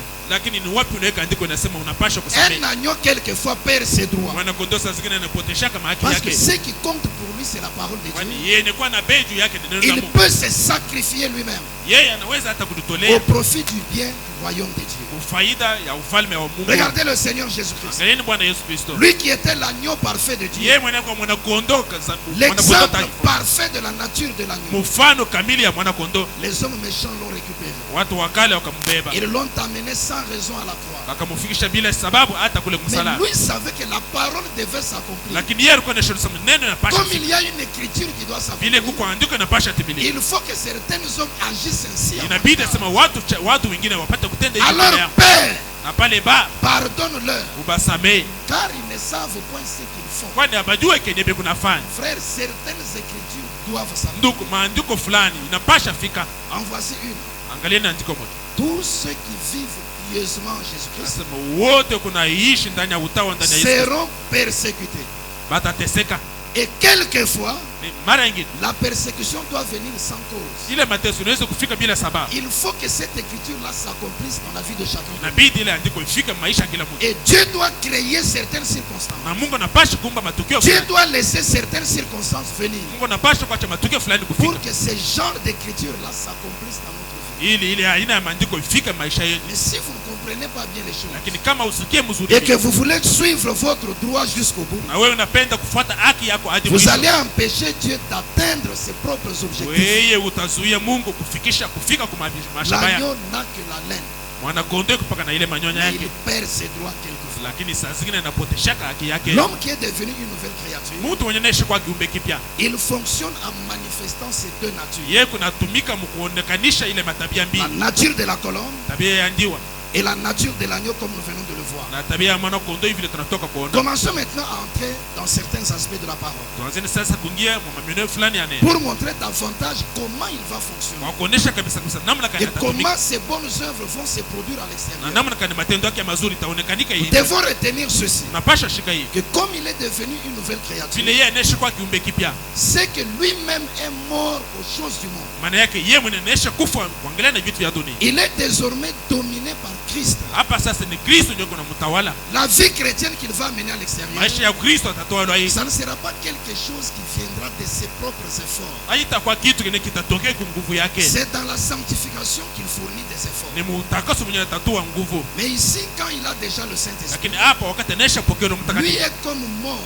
yeye kusanisha Il kufa, est au repos, yeye kuna mais il y a pumzika, quelque chose d'autre qui le domine. lakini kuko kitu fulani kile Et kumtawala, la chose qui le domine, c'est le Saint-Esprit qui est en lui. na kitu yenye kuna mtawala ni Roho Mtakatifu mwenye kwa ndani yake. Ça ne sera plus lui qui va vivre, Haitakuwa yeye ndio alikuwa anaishi, ça sera le Saint-Esprit en lui lakini itakuwa ni Roho Mtakatifu ndani qui yake produira la propre vie du Saint-Esprit. mwenye atatua maisha yake ya Roho Et Mtakatifu. donc, les actes qu'il va poser Kumbi matendo yenye yeye atafanya vont se poser de manière automatique. itafika munamna yenye ya upekee. Commençons dans le sermon abandonnant tout.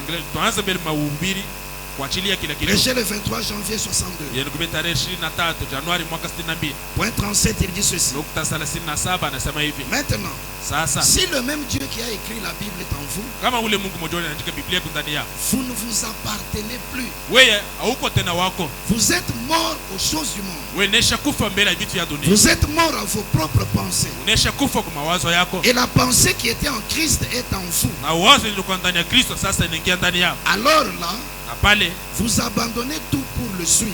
unaacha kila kitu kwa kumfuata yeye. Pas vos propres pensées, Hapana mais mawazo yako, ce que lui dit. lakini kile yeye kunasema. Pas ma volonté, Hapana penzi lako, mais ta volonté, Seigneur. lakini penzi lako Bwana. Alors vous commencez à vous aligner sur la parole de Na Dieu. pale unaanza kujipanga pa mstari ya neno la Et nous Mungu, pouvons rester longtemps là-dessus. na tunaweza bakia muda mrefu Et je pale. vais me dépêcher pour avancer un peu plus loin. Napenda kuharakisha na kwenda tena mbali. Quand Dieu est en vous par le Saint-Esprit, Wakati muwe ndani yako kupitia Roho Mtakatifu, retenons que vous ne vous appartenez plus. shikia nasema wewe hauko tena wako, C'est qu'il y a quelqu'un d'autre maana yake kuku mtu qui mwingine est devenu propriétaire de votre être. mwenye anesha kwa mwenye mali mwenye Vous mali n'avez yako. plus les derniers mots sur votre Wewe vie. hauna tena na msemo ya mwisho wa maisha Vous yako, n'avez plus la dernière décision hauna des actes. hauna tena na mpango ya mwisho wa matendo yako, Vous ne vous appartenez plus. hauko tena wako. Vous êtes mort aux choses du monde. Wewe nesha kufa mbele ya vitu ya dunia, Quelqu'un d'autre domine donc sur vous. fulani mwingine yuko na tawala juu yako. Et même quand les actes se posent, Hata wakati matendo yatafika, vous-même vous dites ça, ce n'est pas moi. wewe mwenyewe utasema hii haiko mimi, Parce qu'en tant qu'un être humain, kwani sa mwanadamu si ça dépendait de moi, kama ilikuwa mpaka je nguvu yao, n'aurais pas agi de cette manière. siwezi kutenda mwile namuna. C'est que quelqu'un d'autre domine sur Maana vous. yake mtu mwingine kuna tawala juu yako. Donc Christ est le mystère de Dieu révélé. Kristo ni siri ya Mungu yenye kufunua. Prêché le 28 juillet 63. Yenye kubia tarehe 28 Julai mwaka 63 Point 303, il dit ceci. nukta 383 Dieu anasema s'est fait connaître dans la simplicité Mungu anajulisha de munyenyekevu la révélation de Jésus-Christ na ufunuo ya Yesu Kristo à la personne la plus illettrée. kumutu mwenye ashifunde kabisa. Voyez-vous, Unaona, pas votre théologie. hapana ile teolojia C'est yetu, la révélation de Jésus-Christ. ni ufunuo ya Bwana Yesu Kristo. Sur ces rocs, je bâtirai mon Kwa hii église. mwamba tajenga kanisa yao, Aucun autre rocher n'est accepté. hakuna mwamba mwingine benezi kuichika, Rien d'autre n'est accepté. kitu kingine haiwezi kuchikiwa. Pas un autre rocher romain. Hapana mwamba mwingine wa Kirumi, Pas un autre rocher protestant. hapana mwamba mwingine wa watu wa Kishipre, Pas d'autres écoles. hapana mashule yengine, Ni rien d'autre. hapana kitu Mais hata moja, exactement lakini kabisa kabisa sur la révélation de Jésus-Christ kwa ufunuo ya Bwana Yesu Kristo à travers la nouvelle naissance. kupitia kuzaliko kupya. Suivons maintenant. Fuateni sasa, C'est là-dedans qu'il naît asema ni mule ndani ndio kunazalikwa, et qu'il injecte sa propre vie. na yeye anaingisha maisha yake, Et votre vie disparaît. na maisha yako inapotea. Quand vous naissez, Wakati unazalikwa c'est Christ qui est né en vous. ni Kristo ndio anazalikwa ndani yao, Il injecte sa propre vie. yeye anaingisha maisha Et yake votre vie disparaît. na maisha yako inapotea. Et la vie de Christ jaillit elle-même de vous, na maisha ya Kristo itaanza kuvuya ndani yako, ayant la prééminence mwenye kuwa na utawala vers les gens pour qu'ils voient cette véritable vie, kuelekea watu juu ili bafike mkone ile maisha yako, accompagnée des œuvres, wenye kushindikiza na des matunda, signes et des prodiges qu'il fit. maisha na mishango yenye bakafanya. Il fait la même chose au travers de vous. Yeye unafanya kitu moja kupitia wewe. En dehors de cela, Nje ya ile mambo, les autres choses ne sont même pas mentionnées du tout. vitu vingine ameviandika hata hapa. Observez la grande révélation de Dieu se dévoiler. Asema angalieni ufunuo munene ya Mungu kunaweka. Quand Christ naît en vous, Wakati Kristo c'est anaweza que ndani yako, votre vie disparaît. maana yake maisha yako inapotea. Le commérage qui caractérisait votre vie doit disparaître. Ile mazingizio kwa ndani ya maisha yako inapotea. Cet adultère-là doit disparaître. Ile uzini inapasha potea. Les mauvaises réactions doivent disparaître. Ile madibu mbaya inapasha potea. Maintenant, Christ injecte sa propre vie en Sasa Kristo anaingisha maisha yake vous. ndani Et yako, sa propre vie va jaillir elle-même. na maisha yake taanza kuvuya Ce yeye. n'est pas quelque chose que vous allez fabriquer, Haiko tena kitu kingine utajitungia, mais une source à l'intérieur lakini chemucheni ni kwa va ndani faire jaillir la vie de Christ. itafanya sema ile maisha Et kisionekanika, cela va se projeter vers les gens. na ile itaonekanika mbele ya Il wanadamu. dit pour qu'ils voient cette véritable vie. Anasema ili bafike mkuona ile maisha ya kweli. Enlevons l'hypocrisie, mes frères. Tutosheni unafiki wa ndugu, Mais posons-nous cette question ce lakini matin. tutulize ile ulizo ya asubuhi. Les gens qui sont autour de vous, Watu wenye uko kando kando les yetu, gens qui me connaissent, watu wenye wanesha kudiwa, ils voient chaque jour le genre de vie qui jaillit de moi. beko naona kile siku aina ya maisha kunatoka kwa. Quel témoignage peuvent-ils donner à mon sujet? Ni ushuhuda kama waweza kuleta kuangalia na Je ne parle pas du témoignage divin, mimi siseme kuhusu ushuhuda wa kimungu, parce que le témoignage divin couvre les fautes de kwani Dieu. ushuhuda wa kimungu inafunika makosa, Mais ici, il est question de ce que les gens voient littéralement. lakini hapa ni mambo ya kile watu kunaona na macho. Si Christ est né en vous, Kama Kristo anazalika il ndani yako, injecte sa propre vie. yeye anaingisha maisha yake, Votre vie disparaît. maisha yako inapotea, Il fait jaillir lui-même sa propre vie. yeye ataanza kuonekanisha maisha Et yake, les autres voient ça. na wale wengine wataona ile. Ce n'est pas vous qui devez donner votre propre témoignage. Haiko wewe ndio unapasha kuleta ushuhuda yako, Mais laissons-nous aller voir votre voisin. lakini utuache twende tuone jirani Là wako où vous louez ou là où vous habitez. kwenyewe kunapangia, kwenyewe kunaishi, Qu'il nous donne le témoignage réel de votre vie. yeye atupatia ushuhuda ya kweli ya maisha yako. Laissez-nous écouter vos collègues de classe. Utuache tusikie warafiki wako wa masomo, Laissez-nous écouter votre secrétaire au travail. utuache tusikie katibu wenu wa mkazi, Laissons-nous écouter vos collègues de travail. utuache tusikie warafiki wenye kunatumika Qu'est-ce nao, qu'ils voient jaillir de vous? ni nini kunaona ine kutoka ndani yako. Si Christ est à l'intérieur, Kama Kristo yuko mule ndani, Branham dit les autres choses Branham anasema vile vitu vingine ne sont même pas mentionnées du tout. aba biandika hata kuandika, On ne peut pas du tout mentionner l'adultère. hawezi hata kutaa ile huzuni, On ne uzini, peut pas mentionner l'intempérance dans votre vie. hatuwezi kutaa hata On ne peut kuwa pas na mentionner upole, des conflits qui ne se règlent pas. hatuwezi kusema kuhusu mafitini yaishake. Voyez-vous? Naona Parce que votre propre vie a disparu. kwani maisha yako yenyewe Et inashapotea, c'est quelque chose d'autre qui domine sur vous. lakini kitu kingine kiko na kutawala. Galates chapitre 2, Wagalatia sura ya pili verset 20. mstari 20, Paul dit ceci. Paulo anasema hivi, J'ai été crucifié avec Christ. asema nakasulubishwa pamoja na Kristo, Et si je vis, na kama naishi ce n'est plus moi qui vis, haiko tena mimi ndio kunaishi, c'est Christ qui vit en moi. lakini ni Kristo mwenye kuishi ndani yangu. Je vis maintenant dans la chair. Naishi sasa ndani ya Je mwili, vis dans la foi au Fils de Dieu naishi muimani kwa mwana wa Mungu qui m'a aimé mwenye akanipenda, et qui s'est livré lui-même pour moi. mwenye akajitoa yeye mwenyewe juu yangu. Dès que Christ est en vous, Maana tu Kristo anaingia ndani vous, yako, vous êtes mort, vous êtes au repos. wewe mwenyewe unaisha kufa huko napumzika. C'est Christ lui-même qui vit en vous. Ni Kristo yeye mwenyewe ndio kunaishi ndani yako. Écoutons maintenant le prophète. Tusikie sasa nabii Dans le sermon L'Influence, mwahubiri ushawishi, prêché le 3 août 63.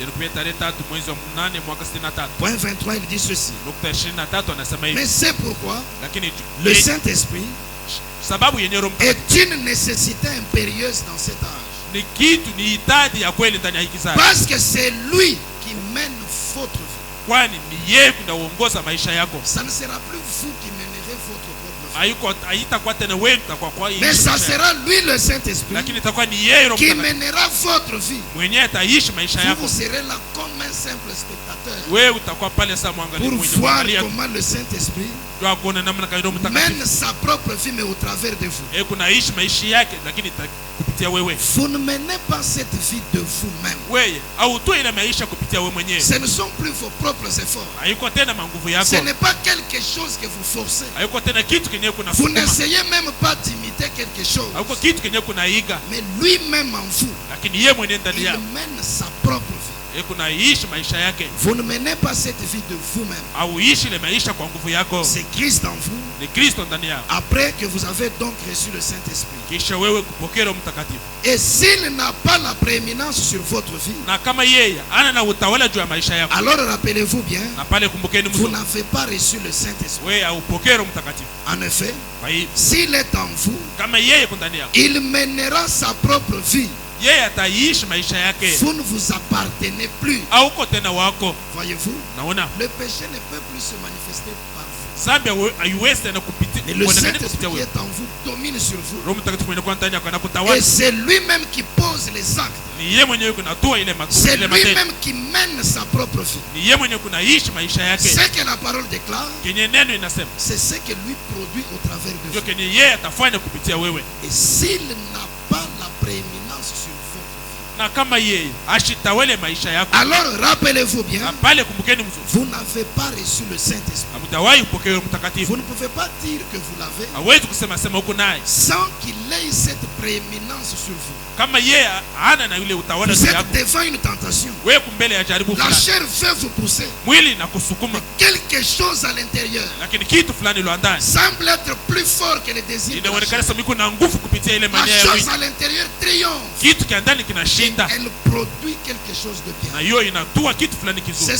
ce genre de prééminence-là na ile aina ya utawala qui doit prouver que vous avez reçu le Saint-Esprit. yenyewe inapasha kuonesha sema unaisha pokea Roho Mtakatifu. Dans le sermon, la parole infaillible de Dieu, Mumahubiri neno ya kushindwa ya Mungu prêché le 6 avril 56. yenikubiria tarehe 6 mwezi wa 4 mwaka 56 Point 7, il dit ceci. nukta ya 7 anasema hivi, N'est-ce pas merveilleux de savoir que tout est réglé? hayuko dhamani kwa kujua sema kile kitu kinaleta J'aime kitu. vraiment cela, pas vous. Napenda ile hayuko mwe amupende Juste cette satisfaction parfaite mpaka ile kutosheka kwa kweli de savoir que son esprit habite en vous, ya kujua sema roho yake kuna kiti ndani yake rendant témoignage de Jésus-Christ ressuscité, yenye kushuhudia Yesu Kristo mwenye aliyefufuka, menant une vie correcte, mwenye kuishi maisha ya kweli, communiant avec lui chaque jour, mwenye kushiriki pamoja naye kila siku. non pas en essayant de vivre comme ceci ou comme cela. Hapana, usipime kuishi saa hivi na vile. Frère, il n'y a pas des efforts à fournir. Ndugu, hakuna mabidi ya nguvu ya Vous kufanya tena, n'essayez pas de vous adapter à quelque chose. au upime kupatana na kitu fulani. Non pas en essayant de vivre comme ceci ou comme cela. Hapana, mkupima kuishi hivi hata vile, Mais lui en vous, lakini yeye ndani yako vivant simplement sa propre vie, kunaishi mpaka maisha yake, allant là où il veut que vous alliez. mwenye kwenda kule anapenda sema ufike. Voyez-vous? Naona Allant là où il veut que vous alliez. mwenye kwenda kule yeye anapenda sema Quand uende. quelqu'un va dans la maison d'une prostituée, Wakati mtu anaenda nyumba ya kahaba, je sais que le Saint-Esprit ne veut pas qu'il aille là-bas. najua sema Roho Mtakatifu ashipende sema yeye Si afike vous kule. vous retrouvez avec une prostituée, Kama unakutanika na kahaba, ce n'est pas le Saint-Esprit qui vous envoie là-bas. haiko Roho Mtakatifu ndio alikutuma Et kule, je me demande s'il est en vous. lakini naudiliza kama yeye yuko ndani yako, Si lui est en vous, kama yeye yuko ndani yako, menant une vie correcte, mwenye kuishi maisha ya sawa, communiant avec lui chaque jour. mwenye kushiriki pamoja naye kila siku, C'est là où la relation dont je parlais autrefois va s'établir. ndio pale ile mahusiano nilikuwa nasema mara nyingine Vous inapasha communiez kuonekanika. avec votre Père chaque jour. Huku nashiriki pamoja na baba yako Vous kila ne siku, pouvez pas supporter d'être loin de lui. hawezi kukubali kuwa mbali naye. Voyez-vous? Naona, Mais lui en vous, lakini yeye ndani yako vivant simplement sa propre vie, kunaishi mpaka maisha yake, allant là où il veut que vous alliez, mwenye kwenda kule anataka sema ufike, disant ce qu'il veut que vous disiez, mwenye kusema kile anataka sema useme, faisant ce qu'il veut que vous mwenye fassiez. kufanya kile anapenda sema wewe ufanye. C'est ainsi qu'il faut vivre, n'est-ce pas? Ndio hivi tunapasha kuishi, haiko Pas vile. quelque chose que vous essayez de faire. Hapana, kitu fulani unafanya Mais nguvu ya kufanya, lui-même en vous,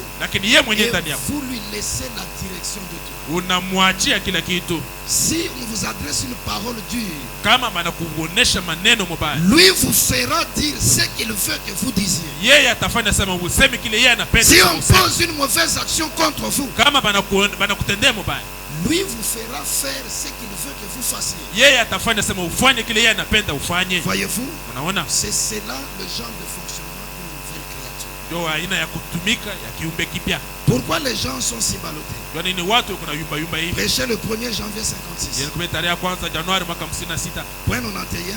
nukta 91 En 96, il dit ceci. hadi 96 anasema hivi. Pourtant, les hommes et les femmes Sasa japo wanawake na wanaume vivent correctement wewe kunaishi msawa et aiment Dieu selon un concept intellectuel. na wanapenda Mungu kufuatana na akili fulani ya wanadamu, Mais le véritable abri est dans le cœur, lakini kimbilio ya kweli iko ndani ya moyo, caché avec Christ. yani kufuchika pamoja na Kristo. Et lorsque Christ, le Saint-Esprit, Na wakati Kristo Roho Mtakatifu vient dans votre cœur, yeye anafika moyo wako, il est en vous avec votre tempérament. yeye kundani yako na asila yako.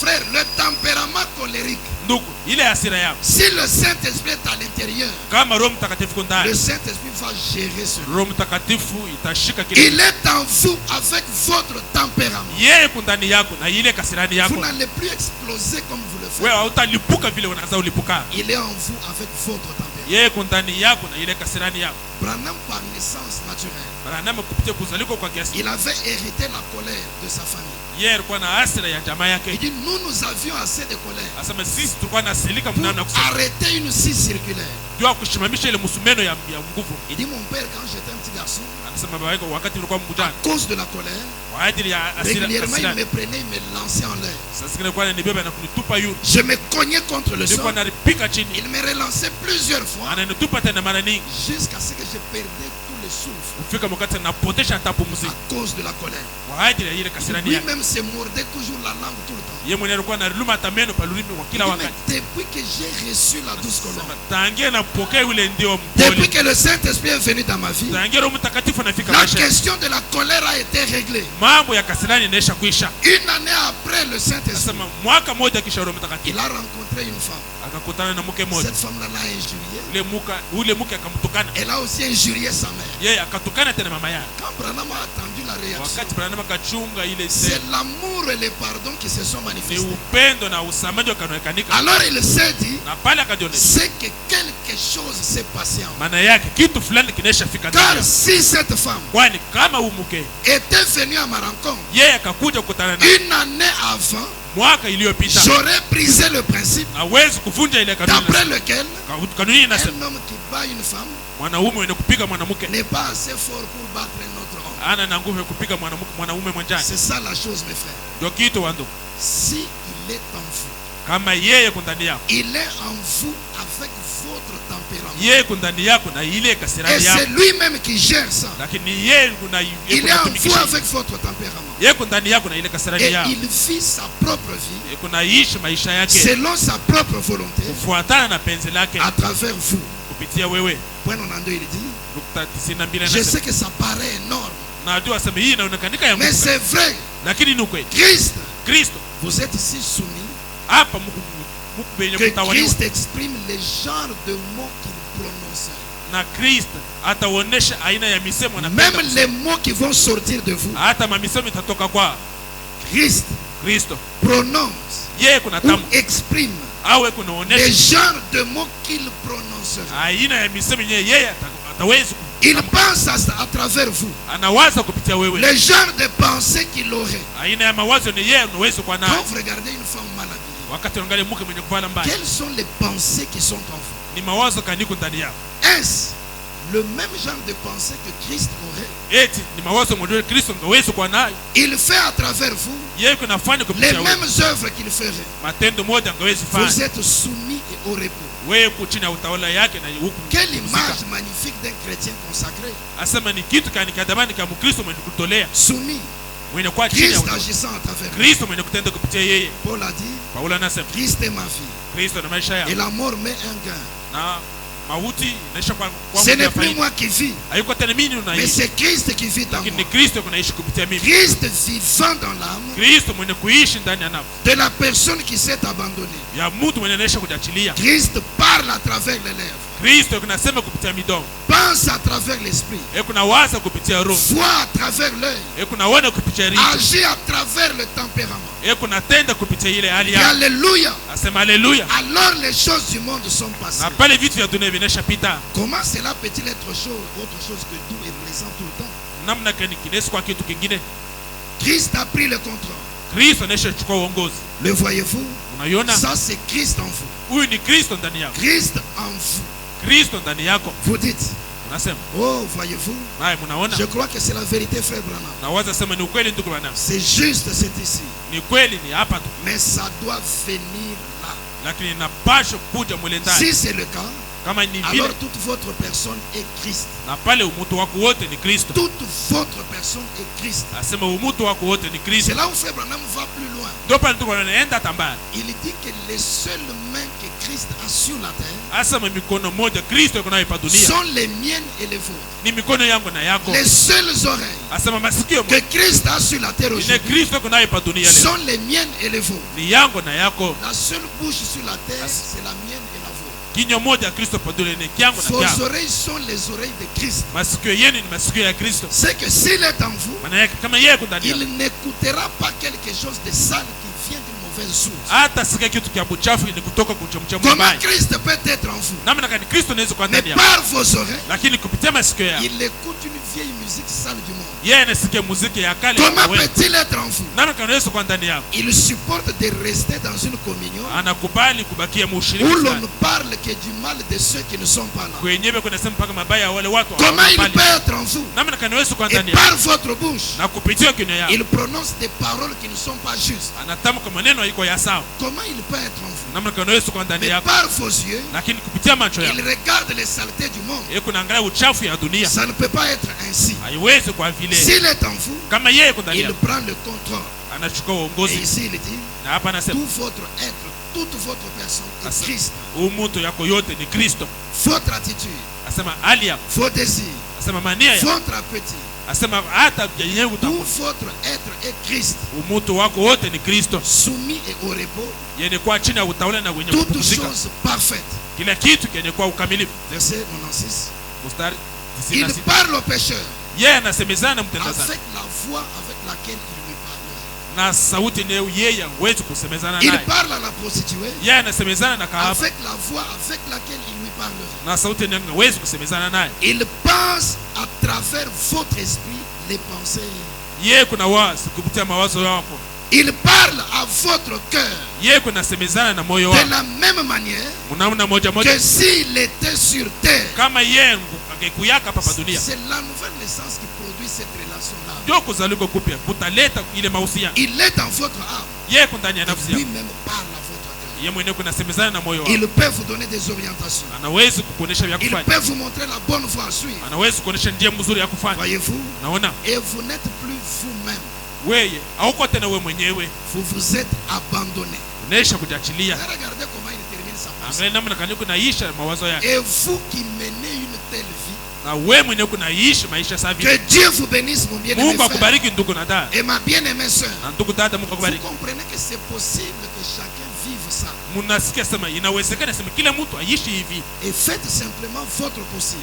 Na wewe ufanye tu nguvu yako. Et priez pour que les autres Na uombe asema ujua wale wengine entrent en possession de cette foi merveilleuse en Jésus-Christ. baingie mkupokea imani ya kweli ndani ya Bwana Yesu Est-ce Kristo. que c'est ce genre de vie que nous menons tous les jours? Eti ni aina ya maisha tukunaishi Une kila vie siku. que nous n'essayons pas de mener, Maisha ni atupime hata mais kufanya. Christ lui-même ayant pris le contrôle sur nous. Lakini Kristo mwenye mwenye kuchukua uongozi juu yetu. Quand nous pensons, c'est lui qui pense à travers notre esprit. Wakati kuna wazi ni yeye kunawaza kupitia sisi. Quand nous parlons, c'est lui qui exprime ses voix. Wakati tunasema ni yeye kunaeleza Quand mawazo nous yake. écoutons, c'est lui qui écoute à travers Wakati tunasikia ni yeye kunasikia kupitia nous. sisi. Toute votre personne devient Christ. Asema maisha yako yote mzima inakuwa Kristo. Dans le sermon, comment puis-je vaincre? Mabili namna kana naweza ushinda. Prêché le 25 août 63.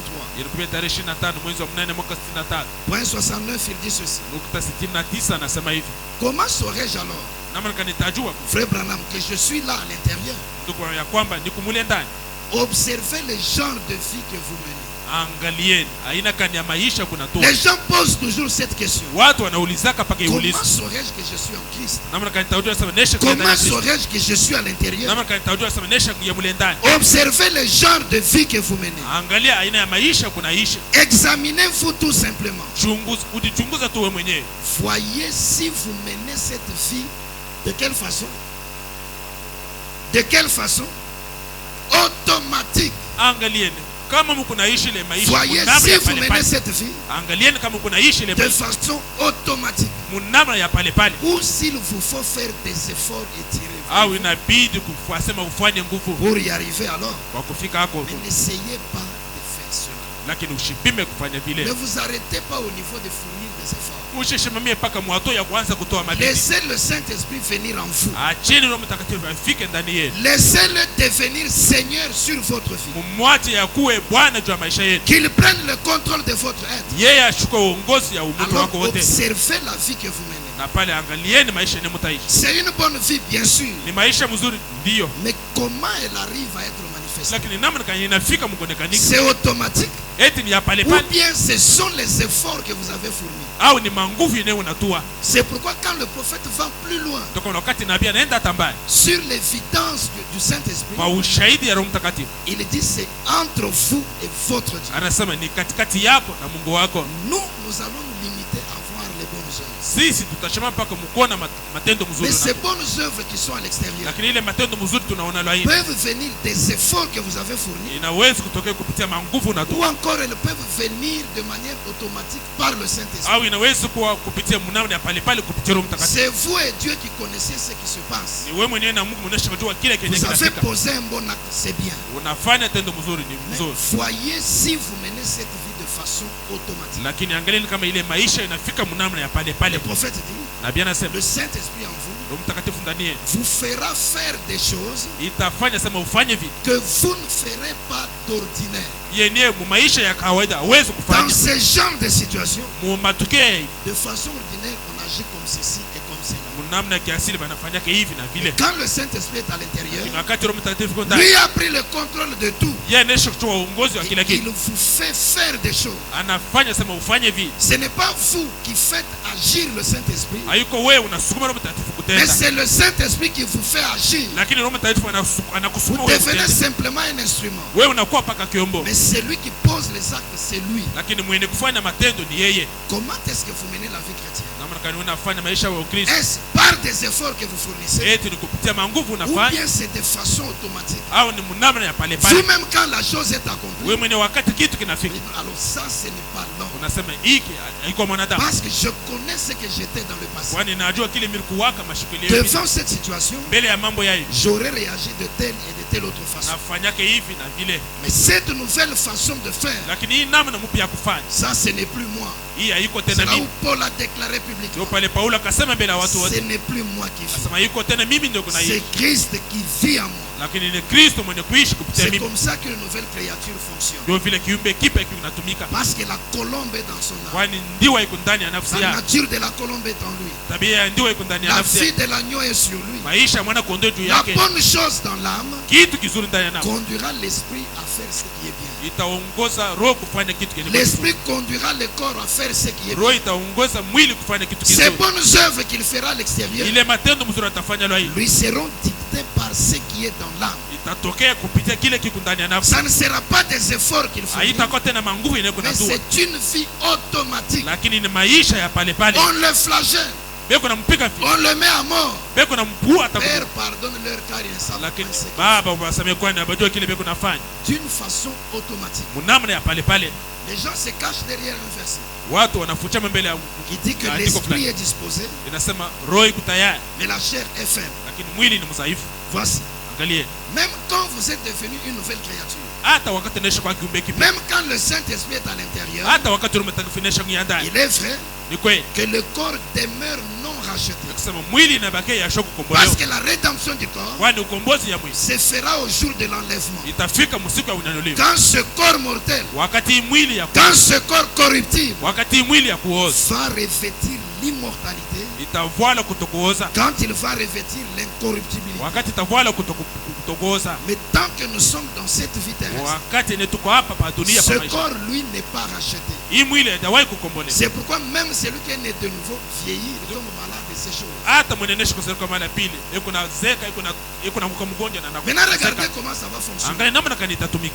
L'œil qui est sur le corps Hicho ni kwa juu ya mwili est toujours la porte de l'âme, comme le prophète. imekala mpaka mulango ya nafsi vile nabii Et anasema. le monde de la Odyssée est plein de péchés. Na dunia inajukia inajaza na dhambi. Chaque fois que vous sortez de votre chambre, Kila mara unatoka mchumba yako kulala. le prophète dit, Nabii anasema la première chose qui vous rencontre, kitu kia kwanza kinakutana nao. c'est cet âge mauvais. Anasema ni hiki kizazi Vous kibaya. voyez cela avec vos yeux. Unaiona na macho Vous yenu. sentez cela avec vos sens. Unaisikia na milango yenu ya mwili. Même en passant, vous écoutez ces fausses musiques. Hata mkupita unasikia ile mamimbo mubaya. Et les impulsions sont transmises au niveau de l'âme. Na mania banaingisha kule mnafsi. Si vous êtes né de nouveau Kama wewe unazaliwa et Mungu que Christ est en vous, na Kristo yuko ndani yako. on a dit le Saint-Esprit Bwana anasema Roho Mtakatifu est comme l'alarme dans votre cœur.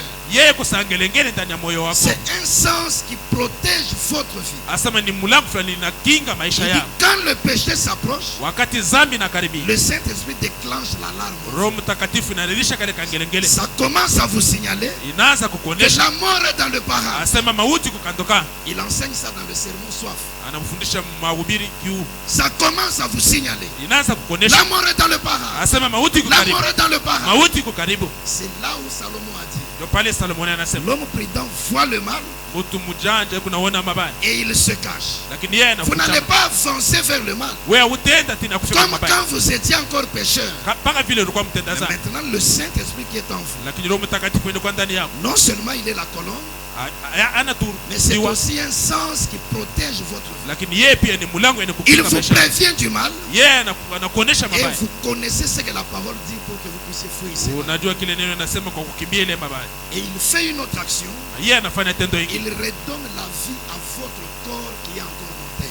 Anapatia uzima maisha kwa mwili yako inaisha kwa ya kufa. Romains chapitre 8, Warumi sura ya 8 versets 10 à 12. mstari ya 10 hadi 12. Et si Christ est en vous, Na kama Kristo yuko ndani yako, le corps, il est vrai, est mort à cause du péché, mwili ni kweli inaisha kufa kwa ajili ya dhambi, mais l'esprit est vie à cause de la justice. lakini roho ni maisha kwa ajili ya uhaki. Et si l'esprit Na kama roho de celui qui a ressuscité Jésus d'entre les morts ya mwenye anafufula Kristo tokea wafu habite en vous, na keti ndani yako, celui qui a ressuscité Christ d'entre les morts mwenye akafufula Kristo kutokea wafu rendra aussi la vie à vos corps mortels atarudisha tena uzima kwa mili yenu ya kufa par son esprit qui habite en vous. kupitia roho yake na keti ndani yenu. Ainsi donc, frères, Kwa hivyo ndugu, nous ne sommes point redevables à la chair pour vivre selon la chair. sisi hatuna na kitu cha kupatia mwili ili tupate kuishi Le kufuatana na corps, mwili. lui, est toujours mort Mwili yeye inaisha parce qu'il paa a été formé dans le péché. kwani bakaitunga Et muzaa le péché lui-même habite dans ce corps. na dhambi hiyo inayokuwa naishi ndani ya hii Et mwili. si l'esprit de Dieu est en vous, Lakini kama roho ya Mungu iko ndani yao, ici Paul dit,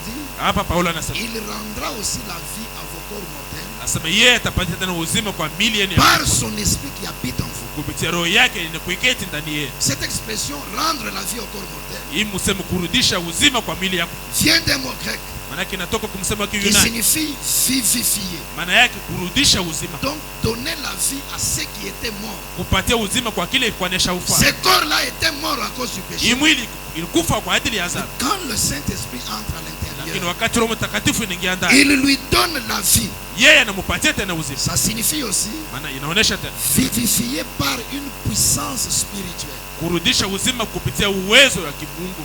Il attend sa rédemption, bien sûr. Yeye unachunga ukombolevu wake Et ni le kweli. Saint-Esprit qui est venu en vous Roho Mtakatifu anakuja le ndani, vivifie par une puissance spirituelle. anampatia nguvu kupitia Il ile peut nguvu ya kiroho. maintenant résister au péché. Anaweza sasa kusimama mbele Et ya dhambi, cet esprit-là l'a sujetti à la parole. na ile neno inafanya sema awe chini ya utawala wa Prenons dans neno. les sermons, c'est le lever du soleil. Kuangalia ni mahubiri ni mapambazuko. Prêché le 18 avril 65. Yeye tarehe 18 mwezi wa 4 mwaka 65. Point 149 à 151 dit ceci. Nukta 149 151. Maintenant, Sasa vous qui autrefois wewe wenyewe mara nyingine vous promeniez avec une énorme cigare à la bouche ulikuwa unatembea na ile tumbako ya munene et tout, na yote ou un paquet de cigarettes. au na ile kundi ya Et matumbaku, vous les femmes na wewe ni wana qui autrefois aviez les cheveux courts, mwenye mara nyingine mlikuwa na nywele ya vous kukatwa, étiez maquillés wewe mlikuwa nesha deposit, et vous faisiez n'importe quoi, mlikuwa nafanya kila vous kitu, portiez des shorts et des choses du genre. mlikuwa na voila makilote na vile vitu vingine. Tout à coup, quelque chose a crié. Nasema pale pale kitu fulani Vous kikala, avez regardé ici ukaangalia hapa et c'était la parole. na ilikuwa ni neno. Voyez-vous, Naona cela a vivifié votre corps. ile ikarudisha mazima. Nukta tatu Vous avez dit, musema plus de shorts pour moi, asema tena shitavala tena makilo, plus d'alcool pour moi, shitatumia tena plus de mapombe, mensonges pour moi, shitalanda tena, plus de vol, sitaiba tena, plus de ceci, cela. sitafanya tena hivi na Voyez, vile. Unaona, l'esprit qui l'a ressuscité des morts, roho mwenyewe akamfufua tokea wapi? s'il habite en vous, Kama yeye kuna keti ndani vos yenu, corps mortels aussi, mwili yenu ya kufa pia, qui sont la poussière de la terre, yenu kwa mavumbi ya dunia, il les assujettira. yeye ataiweka chini ya utawala Vous wake. voyez? Unaona C'est-à-dire quoi? maana yake ni nini? Les assujettira à quoi? Ataiweka chini ya utawala ya nini? À Christ. Ya Kristo. Christ, c'est qui? Kristo ni nani? La parole. Neno. Pas la théologie, mais la parole. Hapana teolojia, lakini ni neno. Alors, Na pale vous qui dites que ces choses-là, mwe benye mnasema vile vile, oh moi, oh mie je ne trouve pas qu'il y a de mal à ce que les femmes portent les pantalons. nishone mabaya kile kitendo ya kusema Alors wanawake que la kwa vile. parole dit non. Pale neno inasema pana. Voyez-vous, Unaona? il vous vivifie à cela. Yeye kunarudisha uzima kwa ile. Voyez, Unaona? vous êtes attirés vers cela. Hapa unavuta kuelekea kile C'est-à-dire kitu. vers la parole. Maana yake mbele yani kwenda kwa neno. Voyez-vous, Unaona? il s'agit de vous alors. Ni mambo ya kutenda. Vous devenez une partie de la parole. Unakuwa sehemu ya neno. 192, 193. Ya moja sina mbili, ya moja sina Maintenant, tatu. regardez. Sasa angalia. Vous avez été vivifiés. Wewe ukarudisha tena uzima. Vous qui autrefois étiez morts par votre péché et par vos Mwe offenses. benye mara iliyopita mlikufa kupitia madhambi yenu na makosa yenu. Dans les ténèbres, Umangiza. il vous a vivifiés. Yeye kamirudisha uzima. Par quoi? Kupitia ni Son esprit qui a ressuscité Jésus kupitia roho yake ikafufula le Kristo. matin de Pâques d'entre les morts. Asubuhi ya Pasaka katikati wafu. Et s'il habite dans vos corps mortels, Na kama yeye kuna keti mwili yenu, regardez bien là, angalieni mzuri pale. il vivifie ceux-ci aussi.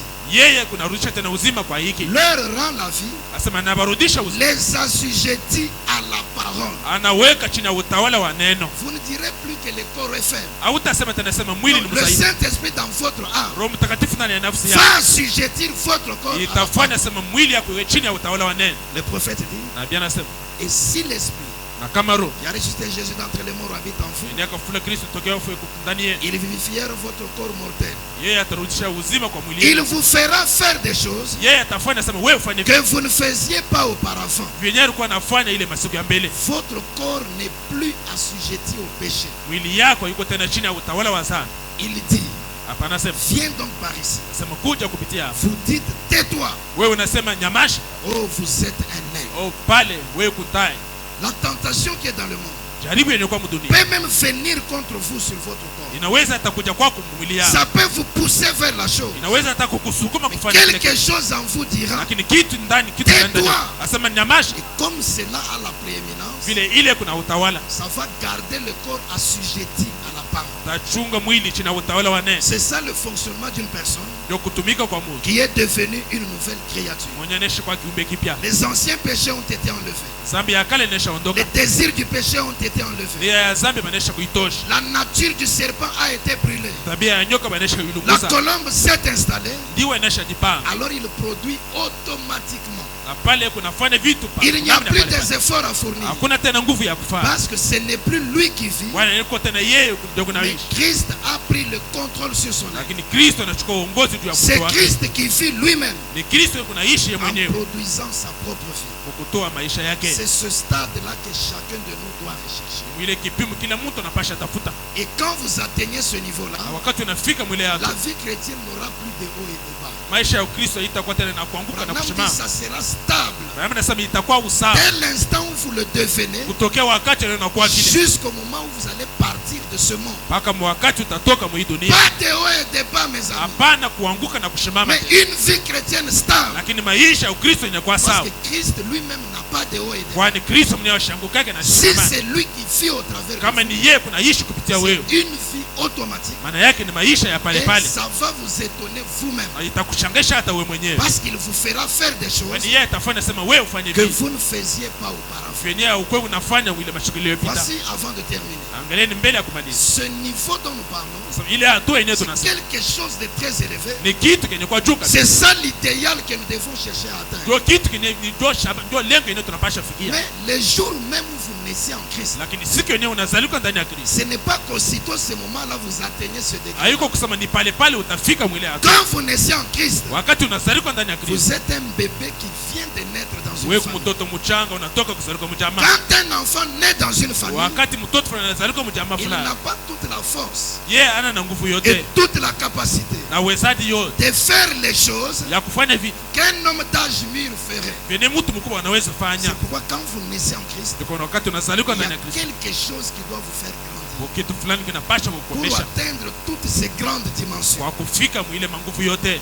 Cette chose n'est rien d'autre que la parole. Kile kitu iko kitu kingine ni paka Le neno. Saint-Esprit se nourrit de la parole. Roho Mtakatifu yuko ananilisha Quand neno. il est en vous, Wakati yeye yuko ndani il yako, va vous exiger la parole tout le temps. yeye atakuomba neno kila wakati. C'est pourquoi si tu n'aimes pas la parole, il n'est pas en toi. Ndio kama wewe upende neno, kumbe yeye ana ndani yako na wewe. Parce qu'il se nourrit de la parole. Kwani yeye anakulaka paka C'est neno. ce qui va lui permettre Ndio kile de kitamruhusia grandir en vous, ya kukomea ndani de yako, prendre des dimensions. ya kubeba minofo. Dans le livre d'Exode, première partie, Kitabu cha Kutoka sura ya kwanza 5 octobre 55, tarehe 5 mwezi wa 10 mwaka 65 point 44.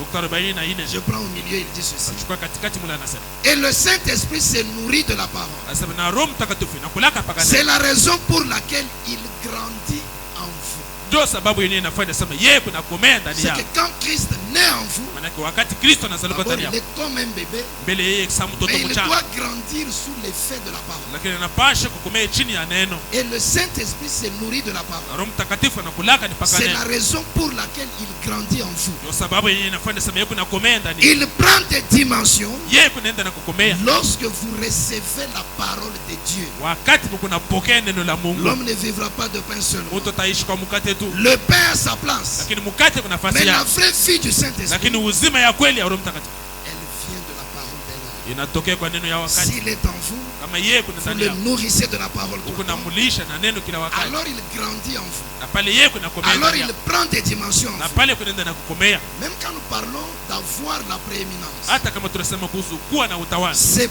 progressivement qu'il prend cette prééminence. ni polepole kunaenda na kubeba ile Au utawala, fur et à mesure que vous le nourrissez de la parole, kufuatana vile kunamurisha na il neno. est en train de grandir en vous. Yeye kunaenda na kukomea Il ndani est en yako, train de prendre des dimensions yeye kunaenda na kukomea et kweli. progressivement il prend de la prééminence. Polepole kunaenda na kutawala. Écoutons dans le sermon la guérison divine. Tusikie mahubiri uponyaji wa kimungu 19 décembre 54. tarehe 19 Desemba mwaka 54 Point 173 nukta à 175 177, il dit ceci. 177 anasema hivi. Nous avons par moments des douleurs de croissance. Anasema saa zingine tuko na maumivu ya kukomea Lorsque nous devenons des hommes et des femmes, wakati tumekuwa wanawake na wanaume, lorsque nous naissons dans le royaume de Dieu en Christ. wakati tunazaliwa kama ufalme wa mbingu ndani ya Kristo. Mais le problème est que ça fait mal. Lakini mambo ni ya kusema iko nafanya mbaya. Le fait est que cela vous rend joyeux et heureux. Tendo ni kusema ile inakupatia furaha na inakupatia Ce utakuwa sont les mfurahia. douleurs de croissance. Ni maumivu ya kukomea Vous nayo. vous développez, Wewe kunaenda na vous kukomea, devenez plus grand, wewe kunaenda na kuwa mkubwa. vous devenez maintenant un homme Sasa unakuwa mwanadamu. par rapport à ce que vous étiez. Unakuwa mtu kuangalia na kile Vous ulikuwaka. pouvez réfléchir. Unaweza kufikiri Ce sana. n'est pas parce que vos épaules sont devenues plus larges. Haiko kwamba kwani mabega yako inarefuka kabisa. Cela ne signifie rien du tout. Ile haionyeshe kitu hata moja. Mais vous êtes plus large ici à l'intérieur. Lakini wewe kumunene kabisa mule ndani. Vous voyez, Unaona? ce n'est pas votre carrure. Haiko bunene yako. Ici à l'intérieur, Mule ndani. c'est ici que vous êtes censé vous développer, Ndio hapa mnapasha kukomea. devenir plus grand Kuwa munene kabisa. à l'intérieur dans votre cœur. Ndani mule mumoyo yako. Lorsque Christ entre dans votre cœur, Wakati Kristo anaingia ndani ya moyo wako, il entre ensuite dans la bouche, ye kisha ataingia mkinwa, puis dans les yeux kisha ataingia mumacho, et dans la pensée. kisha ataingia hata mumawazo. C'est pourquoi on naît premièrement Ndio kama tunazalikwa mbele, et puis on commence à grandir. kisha tunaanza Prenez kukomea. un petit bébé, Mchukueni mtoto mchanga, donnez-lui une charge à transporter, il ne le fera pas. mumpatie buzito aibebe, À un haitaifanya. moment, il va ramper.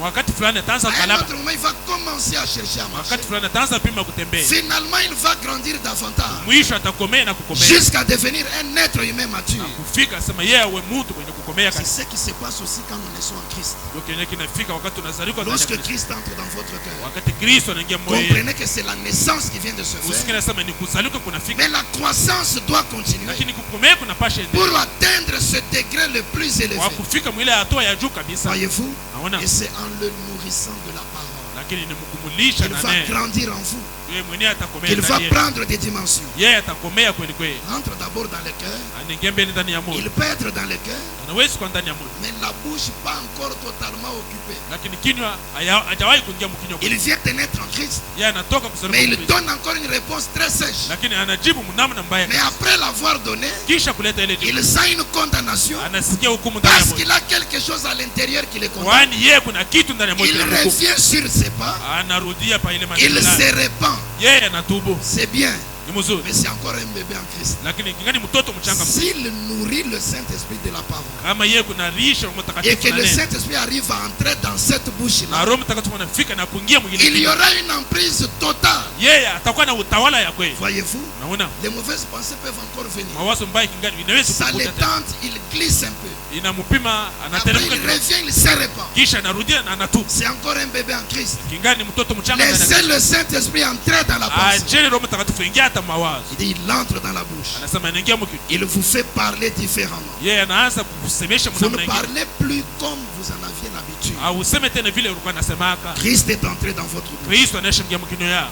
Il a fait croître dans votre cœur l'amour que vous aviez pour lui. Yeye akakomesha ndani ya moyo upendo yenyewe ulikuwa nayo juu Au yake. point que vous pouvez tenir votre langue en bride. Mungu takusema unaweza hata kuchunga lurimi yako. Frère, Ndugu, c'est une chose glorieuse. asema ni kitu cha utukufu. Ensuite, la chose suivante, vous savez, Kisha kitu kinafuata mnajua. il grandit dans vos yeux. Asema yeye atakomea mu macho yenu. La chose suivante, Kitu cha kufuata. vous savez, Unajua vous vous apercevez wewe utaona. que vous vous détournez la tête Asema hautaangalia tena. de ces vieilles choses Hautaangalia tena vile vitu. obscènes que vous aviez l'habitude de convoiter. Hautaangalia tena vitu vya zamani vyenye ulikuwa na tabia ya kuangaliaka. Vous grandissez.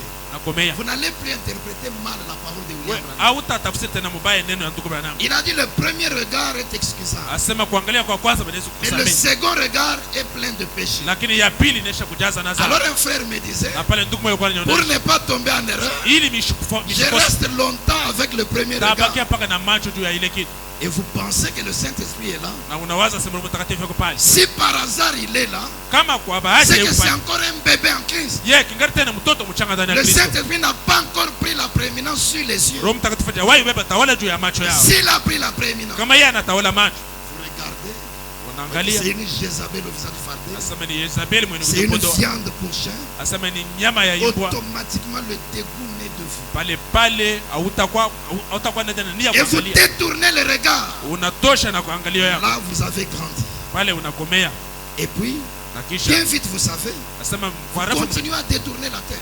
unaendelea na kuangalia kichwa fasi. Mais vous y pensez, vous voyez. Lakini unawaza kuile mambo Quelque unaona. temps après, Kisha mtu il grandit dans votre pensée. anakomea mawazo yako.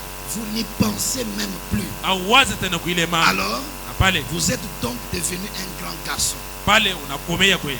Vous atteignez la pleine stature d'un homme mûr Unafika mkimo kia mtu mwenye kukomea qui kabisa. vit pour le Seigneur. Mwenye kuishi juu ya Kristo. Vous êtes donc une nouvelle créature en Christ. Kumbi unakuwa kiumbe kipya ndani ya Kristo. Si quelqu'un est en Christ, Kama mtu fulani yuko ndani, il est une nouvelle créature. yeye ni kiumbe kipya. Les choses anciennes sont passées. Vitu vya kale vinashapita. Voici toutes choses sont devenues. Angalieni kila kitu kinashakuwa kipya. Les péchés anciens sont passés, Dhambi ya kale inashapita. effacés par la justification. Vyenye kuondosha kupitia Les kuhesabiwa désirs watu. du péché sont passés, Nia ya dhambi inashapita. effacés par la sanctification. Vyenye kuivuta kupitia La utakaso. nature du péché est passée, Tabia ya dhambi inashapita. brûlée par le feu du Saint-Esprit. Yenye kuchoma kupitia moto wa Roho Mtakatifu. Toutes choses sont devenues nouvelles. Lakini kila kitu kinashakuwa kipya. Une nouvelle forme de la nature à l'intérieur. Asema aina fulani ya Il tabia ndani ya manifeste moyo. la vie de la colombe. Anaonesha maisha ya Il ndio. manifeste la nature de l'agneau. Anaonesha tabia ya Il a mwana des kondoo. bons désirs dans son esprit. Yeye kuna mania mzuri ndani Il ya moyo. pose de bons actes à l'extérieur. Yeye kuna toa matendo mzuri Ce zaidi. n'est plus lui qui vit, Haiko tena yeye ndio mais kunaishi. Christ est devenu l'autorité sur lui. Lakini Kristo anashakuwa mwenye mamlaka Christ juu yake. lui-même produit sa propre vie. Kristo yeye mwenye kunatoa maisha yake juu Et yake. cette vie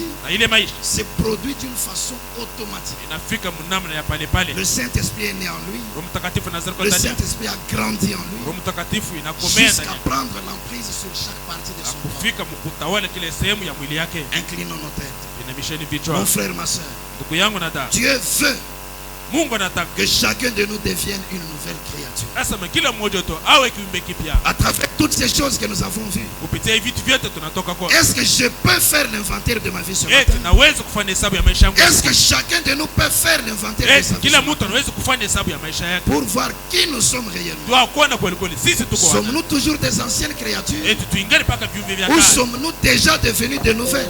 Tunaishi kwa viumbe vipya. Quand nous posons des bons actes, Wakati tunafanya matendo mazuri. est-ce de manière automatique? Eti mnamna ya pale Ou bien pale. ce sont des efforts que nous fournissons? Au ni manguvu fulani tunafanya. C'est entre chacun de nous et son Dieu. Ni katikati ya kila mtu na Mungu. Chacun de nous fait l'inventaire de sa vie. Kila mtu anafanya hesabu ya maisha yake. Chacun de nous se répand devant le Seigneur. Kila mtu anatubu mbele ya Mungu. Peut-être que tu avais pensé que tu l'avais déjà. Sasa zingine uruwaza sema naisha pokea Mais mtakatifu. face à ce niveau élevé Lakini mbele ya hatua ya que juu la kabisa. parole nous a présenté ce Ni matin, neno linatuonesha ya asubuhi. si tu peux encore te remettre toi-même en cause Kama naweza tena kujiuliza et implorer davantage na kutafuta kuomba la tena grâce et la miséricorde de Dieu neema na rehema ya Mungu. pour que le véritable Saint-Esprit vienne en vous, Ili Roho Mtakatifu ya kweli ifike ndani yako. qu'il puisse prendre le contrôle sur votre être Yeye achukue uongozi juu ya mtu et qu'il wako. fasse de vous Na yeye akufanye une nouvelle créature en Christ. uwe kiumbe kipya ndani ya Kristo. Nous chantons Tunaimba et puis nous parlons au Seigneur. kisha tutasemezana na Mungu.